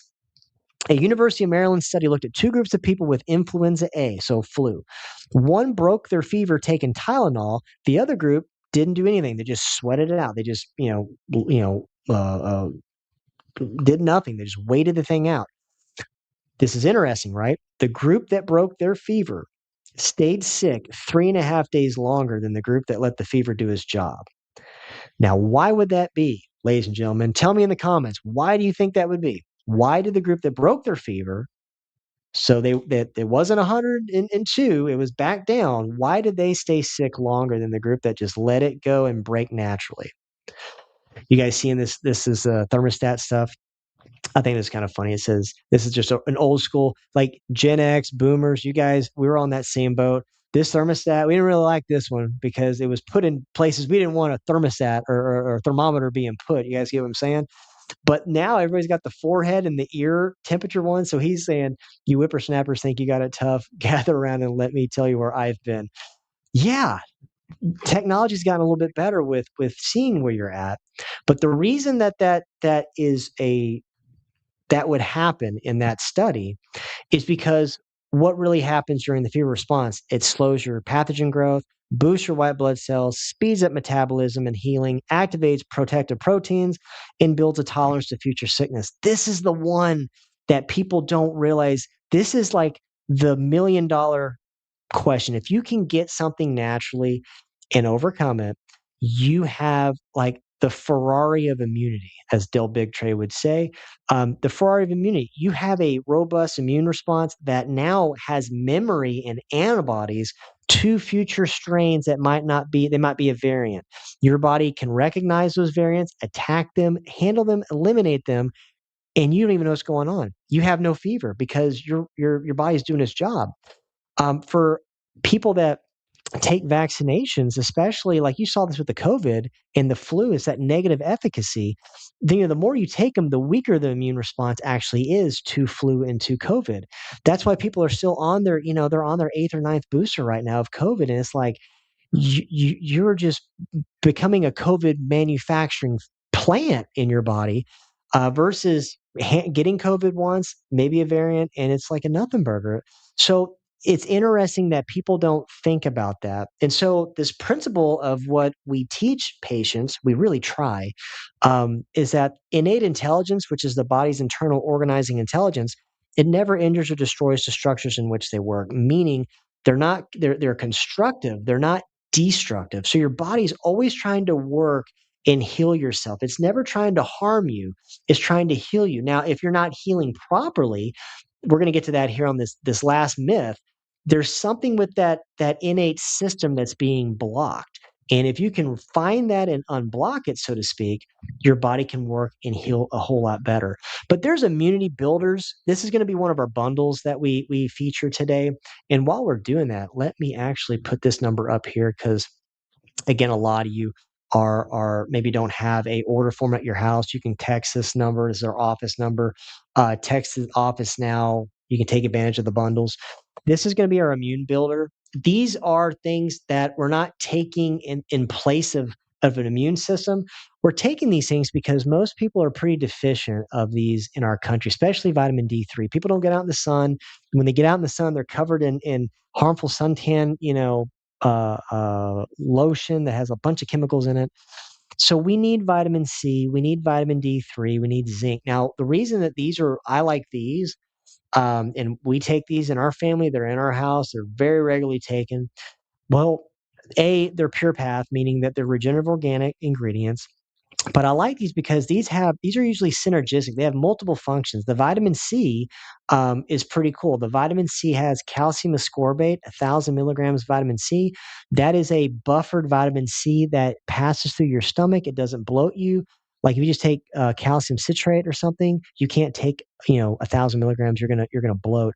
Or ascorbic acid. That's another one that'll really upset your stomach if you take high doses. This one, perfect, fine, great. You absorb that better. Zinc is really cool because zinc, it gets into, for the immune aspect of zinc. It's got a bone aspect, it's got a brain aspect, but the immune aspect of vitamin C is really cool because it actually gets into cells. It kind of opens up the cell wall and allows like vitamin C or vitamin D3 to get into the cell better, absorb it into the cells so it can kill a virus better. Just very good to have on you. And a lot of people are deficient in zinc. D3, outside of omega 3 fats, D3 is the biggest deficiency of Americans. During COVID, what they actually saw with people that had the hardest time overcoming COVID, they typically had low blood serum levels of vitamin D. They had that. This is something that was known at the beginning of the pandemic, but you couldn't say that because you get your stuff taken off of YouTube or Facebook. It was insane. But vitamin D3, huge. You would like to have a blood level of 50 to 70 would be kind of ideal. You can go a little bit higher than that. You just don't want to be over 100. That's a little too high. But you definitely don't want to be flirting around with like 29 or 30. Like that's too low. If you want that immune benefit of taking D3, you got to get it the markers up to like 50 to 70. That's where you're at. Now, the D3 is really cool. It's like a combo supplement. It has 10 billion CFUs of probiotic strains with it. So you get like probiotics and D3 as a combo. It's awesome stuff. So these are just things that we take on a regular basis. Um, um, this is a new thing that I want to talk about as well. This is our biocidal line. This is our Cidal V line. This is new. We just started carrying this during the winter of this year. This is a new, you'll see some of these KHS supplements on our resource center. We're really excited about this. Years ago, we had our COVID protocol patients. A lot of you know what I'm talking about. It was like throwing the kitchen sink. It was so many different things to take, but you only took it for about 14 days. That was it. It wasn't like something you took indefinitely. This is a more streamlined version of that. This is a 14-day, 2-week supplement. You a resource. You just have this for when you're getting sick. This isn't something you take every day. This is just for knocking something out a lot faster. So keep this in, the vitamin cabinet. This has a lot of benefit. So the main part of this is stopping viral replication. So to do that, it has high soluble ellagic acid and botanical compounds that would disrupts the growth of a virus. So it slows it down, which allows you to kill it off a lot faster. It has the activation of the immune system with astragalus and shiitake mushrooms, turkey tail. That really stimulates the immune system in a natural way. It has fermented sage and lemon balm to help clear out your respiratory tract. We used to use Pronac. Pronac is great for that, but also this is good too. This helps kind of clean out the respiratory tract so it doesn't like stay in your lungs. And then it has probiotics in a postbiotic blend to help your immune system. So if you're not taking antibiotics and blowing up all the good bacteria in your gut, this is great because it helps build up that tolerance. So huge stuff. And again, you just take that one uh, for 2 weeks and you're done. So the bundle that we have today is the vitamin C, the vitamin D3, the zinc, and then the Cidal V all in one. It's kind of like you're getting ready for school, parents, and the fall. It's a good bundle to have in your lineup. And lastly, I want to get into this one because this one is going to blow you away. Those of you that are actually watching this and you're guests, maybe you're not a patient in my office, I have a story that I want to share with you about this because one of the biggest myths, and this is something every day we strive to help patients understand, is that true chiropractic, is not just about back pain. Can it help people with back pain all the time? Yes. However, that's like me telling you that this iPhone, that I have, this iPhone 16, like it's really good at making a phone call, it's really good at doing a text message, but that's all it does. you would look at me and go, "Are you nuts? Like I have my bank on that. I got YouTube on it. There's so many other things that I can use on that iPhone. It does so many other functions." That's how I relate to people that just think chiropractic is for pain. It's not. It never has been. Originally, it wasn't founded on pain relief. Matter of fact, there's a big picture in my hallway about the first adjustment ever given. I don't know if you guys ever watched or looked at that, but the first adjustment ever given, the janitor lost his hearing acutely. He just lost his hearing. He went deaf. And in the first adjustment, his hearing came back. That was chiropractic. It's pretty amazing. And so I don't think people really understand this. So I want to kind of share with you what you're looking at here. This is a patient pre and post X-ray in my office. This is 10 years ago. This is Janelle, and she was a 20-year-old girl at the time we took this first X-ray. That's this one. Um, the reason I want to show you these is because I want you to hear this. So when Janelle first came into my office, her her mom was working for the physicians committee of responsible um, uh, providers. That's what it was. Physicians committee of responsible providers. She worked on this committee, and her daughter was having headaches, and they were awful. Probably one of the worst headaches I've ever seen or come across with her. And it's so bad. So they started off, she's getting headaches, which isn't normal. That means you're not getting blood flow to the brain. Then the headaches started going from every few and far between to every month. She was getting a real bad migraine. And then the migraines starting to become weekly. And then they became daily. And then they became disabling, meaning at 20, she had to withdraw from school. She couldn't go to college because she couldn't function. She was in bed most days on a Molotov cocktail of painkillers. That was her life. She was in the ER. I had a radio show I used to do 10 years ago on 100.7 FM, and we were talking about headaches. At that time it was a live show. So she's in the ER with her mom's in the ER with Janelle, and her mom's listening to 100.7, and she hears the show. And then we were talking about headaches of all things, totally a God thing, talking about headaches. So she hears that, and she's like, mental note, I'm writing this guy's number down. I'm going to call him when we get out of the hospital because I'm at wit's end. At the time they were in there, Janelle was being hooked up to morphine for her migraines, and it wasn't helping her. So morphine, think about that. Taking morphine. If I had a morphine drip hooked up to me, I would be in la la land, man. I don't know what I would do. I couldn't handle that. Not even touching her headaches. The internal pressure is not touching it. And so what they found, they're like, well, this isn't working. We need to do some CT scans, see what's going on. So they CT scan her brain, and they find a benign. It's called a pseudotumor cerebri. So it's this benign tumor. I don't know if you guys can see this on the poster here behind me. So the tumor was right there on her brainstem, right at the back, right at the back. It's affecting her balance. She's throwing up a lot with the migraines. It was awful. So she had that going on. Morphine not touching it. So they tell her mom and Janelle in the ER, they're like, look, the only thing that we can recommend is going to a specialist, and they need to, I don't know if we can remove that, but it's pressing up against her brainstem. It's blocking cerebral spinal fluid to get to her brain. That's why the pressure, that's why nothing's working. So they would have to do a operation. They'd have to do exploratory surgery, see if they could pull it out. But there's a big chance that it might be ingrained and embedded, and you can't pull that thing out without pulling out some of the cerebellum. So we just wouldn't recommend that. So it's like exploratory surgery. We don't know if it's going to help you or not. And obviously, her mom's like, I got to pray about this. I got to think about this. And Janelle's like, you can't even, you don't even know if it's going to get me better. Like I'm out. Like, I don't want to do it. So the mom comes into our office with Janelle a couple days later, tells me all this. And then they're looking at me, and I'm checking her out in her neck, and it's just she's got such a weak neck, and her head's way in front of her body, which are big red flags for me. And then we do thermography; it's all red up here on the top of the neck, tons of heat coming off the nerves. We X-ray her, and I'm going to pop this back up so you can see this. This is her first set of X-rays in my office. Look right there. We go. Look right there. Her curve should be at 45 degrees. Okay, that's what a curve should look like. Hers is a -9, starting to go the other direction. And if you look at this is a weight line. This line should go through the neck.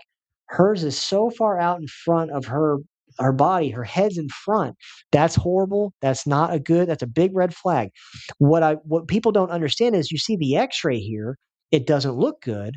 But what's happening to the spinal cord inside the neck? That's the missing question or the big question. This is a MRI of a person that has, it's not Janelle, but this is an MRI to show you what happens to the spinal cord, which is this, when the neck bones are not in a curve, when they're straightened out, when they do this. So what happens is, look at this. This is the buckle point. Everything gets squeezed like a vice. Now, understand this. This is what runs your body. This runs your organs. This runs your muscles. This runs your hormones. This runs literally everything below this is getting choked off from that vital power, that information, that innate to run the body. So, how would you think this person's healing? They're not healing good at all, right?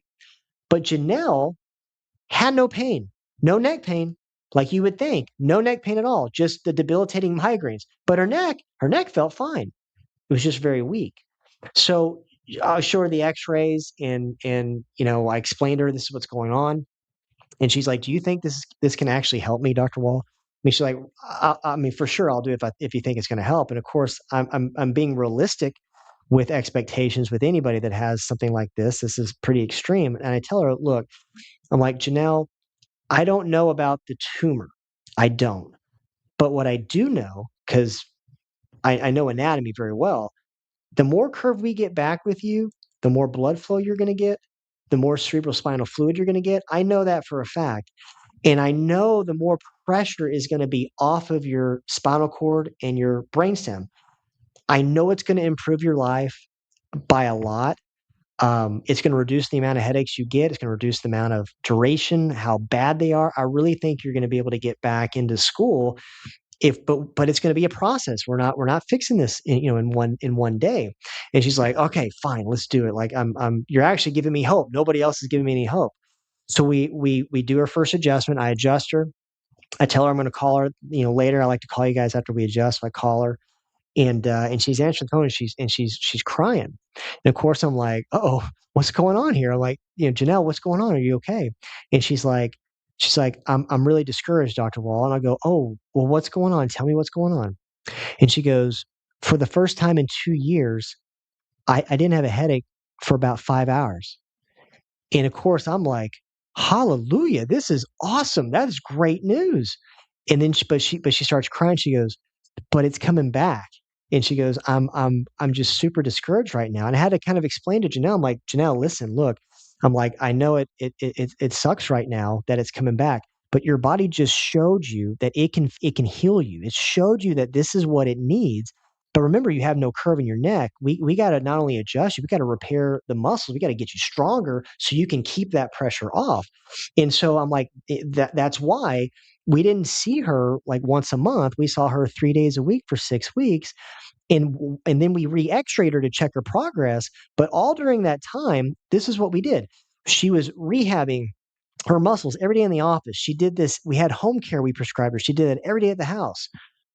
And then 6 weeks go by. I took another x-ray. That's this one. Check that out. She went from a -9. My goal was like to be at like 5 positive.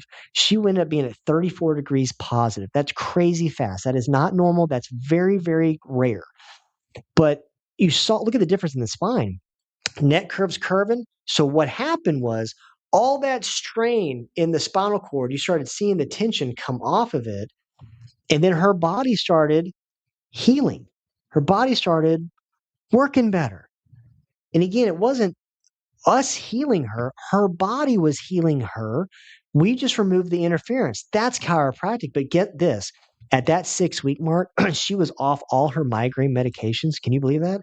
Wasn't taking any painkillers, nothing for headaches. She would have one headache a week, which she said was obviously it was manageable. I didn't have to take any drugs for it. But she's like, if nothing else gets better, and I just have one headache a week like this, I'm sharing your praises to the world. She's like, this is an answer to prayer. This is amazing. Well, we weren't done. There was still work to do. We improved her even more after a couple more months, took another x-ray, hadn't had a headache in 2 months. Then she went back because she was feeling so good. She goes back, has another CT scan of her brain, and the doctors come out and go, what have you been doing since we saw you last? She's like, I thought you were going to go have the surgery we recommended. She goes, no, actually I didn't. She goes, I just wanted to see. She goes, I haven't had headaches in like 4 months now. I haven't been on any meds. She's like, I'm thinking about going to school. I just wanted to check in and just make sure that like, is this in my head? Is it the same bad as it was? And they told her that it had actually shrunk some. It shrunk enough that it wasn't compressing into the spinal cord or the cerebellum, and it wasn't blocking spinal fluid. That's why she felt like she did. And she's like, I'm going back to school, man. This is great. And so she graduated from North Texas a couple years later, doesn't deal with headaches like she did then. Life completely transformed and changed, all because she looked at root cause. She took pressure off her body and she worked with it. She didn't try to trick it or anything. That's what chiropractic is, guys. That's what it is.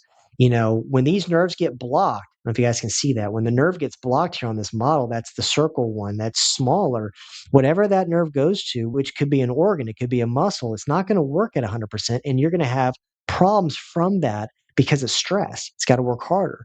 This chart shows all the spinal bones. There's segments of each one, and there's nerves that come out that are labeled. They're numerical labeled. This middle column is where those go, and then the far column is the problems that people have from what we call subluxation. When the spinal bones shift and the nerves get compressed, that's subluxation. Those are problems that people have. They don't realize it. They just don't.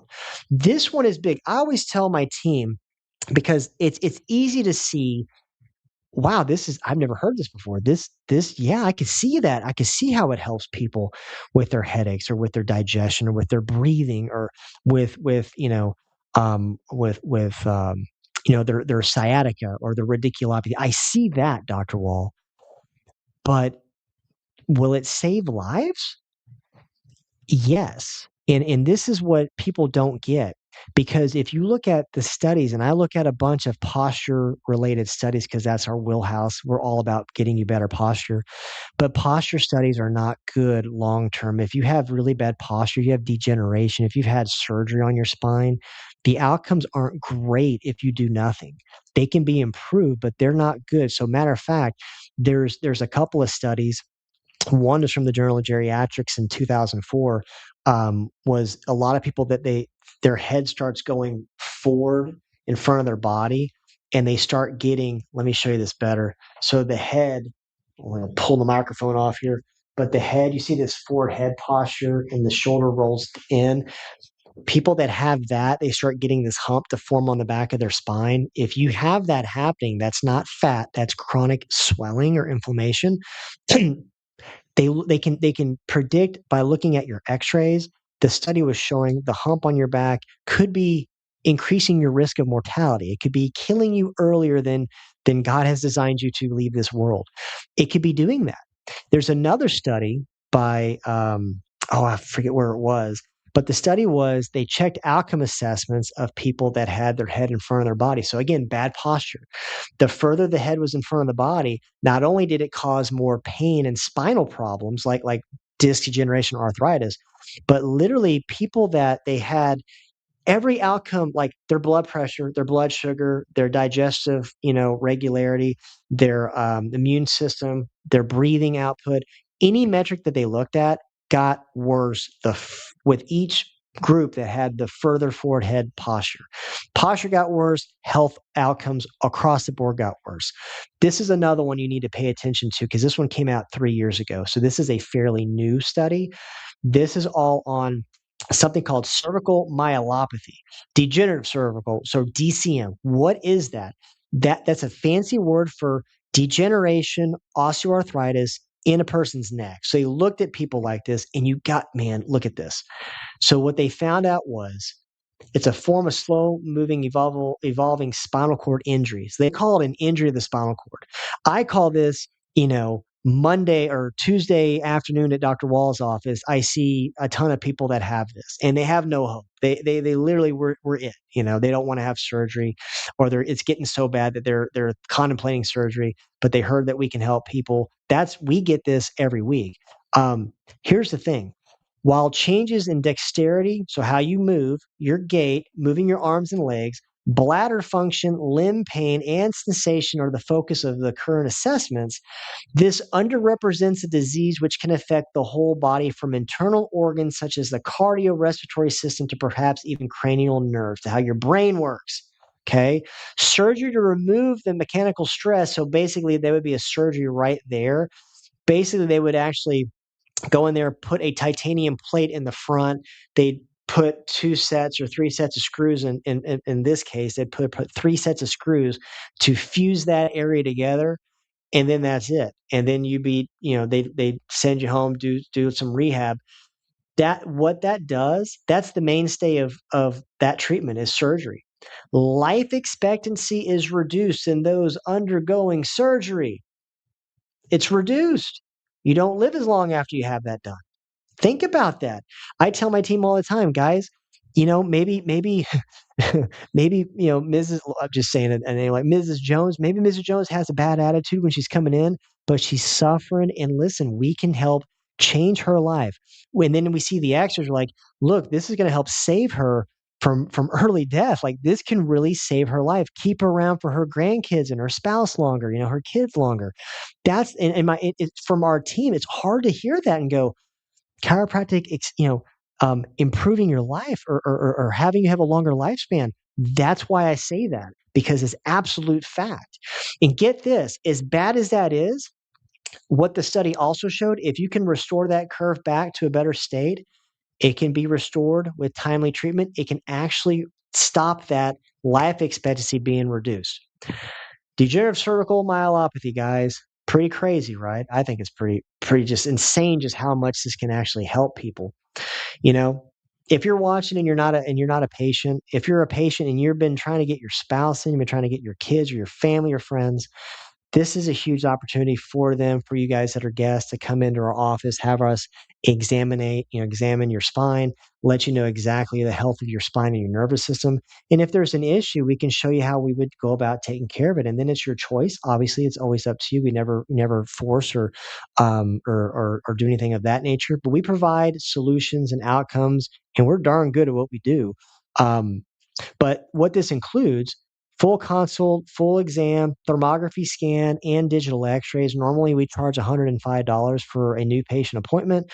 That is going to be completely waived for those of you that are watching that are not patients, that you want to get in and have yourself checked out. Now, what you need to do, you see at the bottom of this slide, it says text 817-886-7545. That's our office number. Text us, call us. If we don't answer, if you're calling later in the day, leave a message. We will get back to you. We get back in the office on Tuesday morning. So we're here Tuesday through Saturday. So we have a different type of work week, but we will call you first thing. My team will, and we'll get you set up for an examination with me or Dr. Carter, and we'll get to the bottom. We'll show you what's going on. And then it's your choice if you want to start addressing it or not. But I'm telling you, it can really improve your life. It really can. So take advantage of that. Call us. That's going to be huge. Something else I want to point out here is we have a family and friends week that's going to be coming up in September. Again, like I said, your spouse, your kids, maybe it's your grandkids, maybe you have a grandkid that has asthma like I did growing up. This could really help change their life. Or you have a granddaughter that has migraines all the time. This can improve her life. Or this might be your child. This might be your spouse. Maybe your spouse has headaches all the time, or they're just not healing good, and you want them taken care of. This is a great week for y'all to come in and have that done. Again, we do a complimentary we donate to the Archway, which used to be Safe Haven, is a domestic violence shelter. Your donation that's going to help those families overcome a horrible thing that's been going on with their lives. But also, we do a complimentary exam on those of you that sign up and donate. So we're going to have some stuff in a week or so promoting this. Sign up your family and friends. And I say that showing this picture, and I'm uncomfortable a little bit talking about it because it is such a terrible thing. I don't know if anybody has seen this, and you probably don't want to see this. I saw it once and I'll never watch it again. But this was a person here who actually died. I believe it was in Boston, and he was going down, or I think maybe going up. No, he's going down the escalator, and the escalator locked into his clothing. I mean, the worst thing, locked into his jacket, and it started to strangle him because it was pulling down on him so hard from the stairway or the escalator that he was caught and he couldn't get out. And what's so sad is you're seeing that he's filmed here. There was like 20 people filming this happen, and nobody was trying to help the guy. They just watched him die. It's insane to me that that's the world we live in. We see people we love and care about that are just struggling. They can't get better. They're on a ton of drugs, and we just and just we need to reach out and lovingly. Sometimes you got to reach out and grab somebody. Some of you were grabbed by a patient of mine and drug into the office. Maybe you were kicking and screaming. You didn't want to be in, but thank God you got in because your life was changed for the better and you're healthier because of it. That's kind of the point I'm making. The people that maybe you're a little you're like, I don't know if I'm going to ask them for the sixth time. They'll say no. Sometimes it takes six or seven times, but don't give up talking to your family and friends. This can help change their life. They'll never be mad at you for them feeling better. They're not going to be mad that they're off four medications and they can walk without a walker because you kept persisting and dragging them into the office. Think about your family and friends. Think about your kids or grandkids. This is a good week to help them out. I think it's going to be really big. Also, coming up before our Q&A here, we have our new website. It is up. I'm just saying this for the next couple of classes because that way you guys are always asking those videos you're showing. Where can I see them, Dr. Wall? You can see them on our YouTube page. We do little, short things, but those YouTube videos are on our website. Therefore, every month we're adding about 6 new videos. We have neck pain, we have low back pain, we have migraine headaches. Now our posture videos are starting to get added this month. We have TMJ that's going to be added. So each month we're adding stuff to our website, but you can also see the videos on YouTube just in case. But check those out. This is really good for your family and friends. Maybe you're like, instead of giving them a card, you're like, hey, you have low back pain, check out Dr. Wall's website. He's got 6 videos on this, and they can actually watch like stretches that they can do from their house or tests that they can do. They can self-test to see, yeah, this is probably a disc. This is a bad thing that they can do, and then things they can do to help improve their ergonomics. Like that's what we post. And it's pretty cool. Like we're really excited about that. Check out the website, drwalldc.com. They can even make appointments off the website. It's pretty neat. I like it. And then lastly, some of y'all have been asking, we talked about this last class. We're having a podcast, guys. We're launching a podcast in the near weeks. It's so close. We're recording content, but we actually got in. We have a studio now that we're recording in. It's so cool. It looks so neat. We've really stepped it up in the presentation of this. So what we did, we kind of delayed launching it because our first 5 videos were like this. Dr. Haynes and me are zooming each other, talking, which is still great. But now we're recording in the studio and it just is awesome. So these are going to be about 20 to 30 minute just podcasts on all different holistic things. We're going to talk about things. Oh, you guys got to watch. We did a Fauci episode recently. It's about a 40-minute episode on just how much we don't like Mr. Fauci. We don't like that guy very much, or Burks, or a lot of those people that lied to us. We get into some of that. So we'll talk about current events, not really political stuff, but just like this is happening, like with Fauci. We're going to talk about things that you need to be aware of when it comes to your health, but also how to just do common sense healing. This isn't a place where you got to, you have to do what is it called, a Pantheon. You don't have to like pay into this podcast. We just ask that you subscribe and help us grow it, and share it with your family and friends. It's going to be awesome. It's going to end up having 1 episode a week go out, but we're going to do, I think, 1 more recording, maybe 2 more episodes. We'll pre-record, and then we're going to launch it all at once. So you'll have about 8 or 9 episodes that you can just kind of binge watch, or listen to on the way to the office. I think that approach is going to be better, but it's going to be called the Adjust Your Health podcast. It's going to be really good. We are having fun filming it, especially the way we even have a neat intro video we got going on, guys. It's pretty cool. So I hope you're excited about that, because once it launches, once I put it on, we created a whole new YouTube channel for it as well. Once we launch it, we will be texting everybody that it's up and we'll just kind of humbly ask if you could subscribe to it. That way, any video that pops, just like this as well, subscribe to our YouTube channel or our Facebook page. Anytime we pop videos, we do a lot of little clips here and there on different things. I think it inspires people, and I think it really helps people. So hopefully, if you're getting a little bit out of those AI clips that I do, you guys liking that? I think it's pretty neat. So little excerpts, like minute or 2 minutes, with a summary. Do you guys like that on our Facebook page? I think they're pretty cool. But just let me know if you're liking that, because I'm having fun, posting them for sure. And so let's do this. Let's do the Q&A here. So this is your time. If you have questions, I want you to ask in the comment section. Please ask. There's no bad questions on all this. We covered so many different topics. Some of these could be in their own show, but we are obviously we are loving that you're watching. And again, do apologize that we kind of lost the signal, but we're back up here as well. So hopefully some of you guys got back on. Um,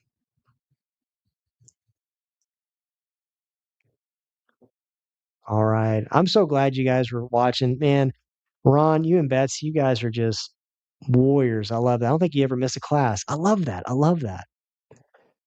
Miss Victoria, yay! So glad you're watching, Miss Victoria, and I think your hubby's watching. I think pretty cool. We're excited to have him on the show. That's awesome. Miss Rita, I just adjusted you today, girl. So glad that you're on. Miss Monica, so glad you're on. Yes, Mr. Ricky, we talked about a lot of stuff. Definitely buckle up because I'm sure I upset some people. Hey, Miss Vicky, good to see you. So glad you're on. And Mr. Rick as well. So glad you're watching, buddy. All right, all right. So glad you're watching here, Miss Chandra. So glad. Hope it's making sense. Hope it's making sense. Ask me a question if you have one. Miss Mary, you and Jeremy, so glad you guys are watching. Hi, Miss Hope. Very glad you're watching this one. Oh, Monica and Doug, glad you guys are on. Yay. Oh, well, we had an issue, Miss Jackie. Hopefully you can see it now, but our whole everything shut down on me today. That's a first. Don't like that one bit. And hopefully me saying oh crap. Hopefully y'all didn't hear that because I couldn't see anybody, but you know, glad you're staying, Ron. That's so good. Yes, the drug company they might have been listening to us. That's crazy. Okay, so let's see here. Yeah, so with the greens, that's a good question. So the greens, so oxalates, there are when you when you bring it down. So instead of eating, let's just say instead of like eating the whole food, when it's grinded down into the powder, there's going to be less oxalates, which is good. And that process kind of works some of them out of powdering it down into the powder form. Not all the oxalates are out, but it's going to be quite a bit less versus like eating, spinach just by itself, without it. So, but with that state, where I'm at on oxalates, I try to go as low as I can. And then the other big thing with oxalates too is there are low oxalate fruits and vegetables. If you just do a simple, YouTube search, I would always read that book, Toxic Superfoods, because it gives you a list of low, medium, high oxalate fruits and vegetables, or just foods in general. Those things help quite a bit. They just help quite a bit, and they can kind of give you the okay, these things are going to be better to eat for me with oxalates, or with if you're worrying about kidneys or kidney stones and stuff like that, you do want low oxalate fruits and vegetables, absolutely. Or just foods that do not have oxalates really in them, like meat and eggs. So just humble plug there on the meat and eggs. All right, Ms. Lauren, welcome to the show. So glad you are watching the podcast today. Hope you're getting a bunch out of that. Ms. Mindy Owens, okay. This might be your first one. I'm so glad you're on this.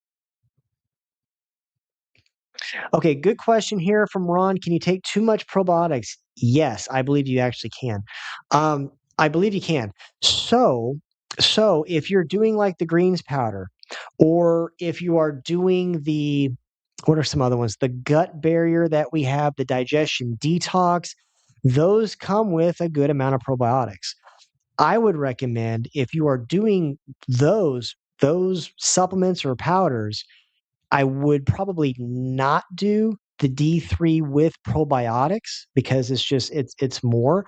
Um, I would though, however, just do we have a liquid D3 that doesn't have probiotics in it. I would do that instead. That way, problem solved. But yes, you could take actually too many probiotics, but at the same time, I find that the way ours work, they're most of what we have are spore-based probiotics, so meaning they don't get burned up in the stomach. A lot of times when you're taking like acidophilus or stuff like that through the stomach, it kind of gets destroyed in the stomach. That can cause extra bloating.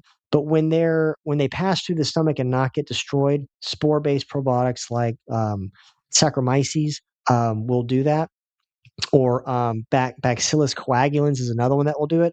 They get through the stomach fine. They don't cause you to bloat. So it also depends on the type of probiotics.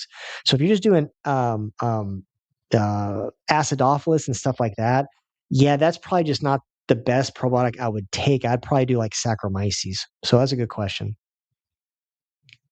It's pretty good. Hey, Ron, I love it, man. You're always talking about how much you do better with not having headaches anymore. Oh my goodness, buddy. I forgot you were taking that much Excedrin for migraines. I'm so glad you're not having to take that anymore, man. That is your body's thanking you for that.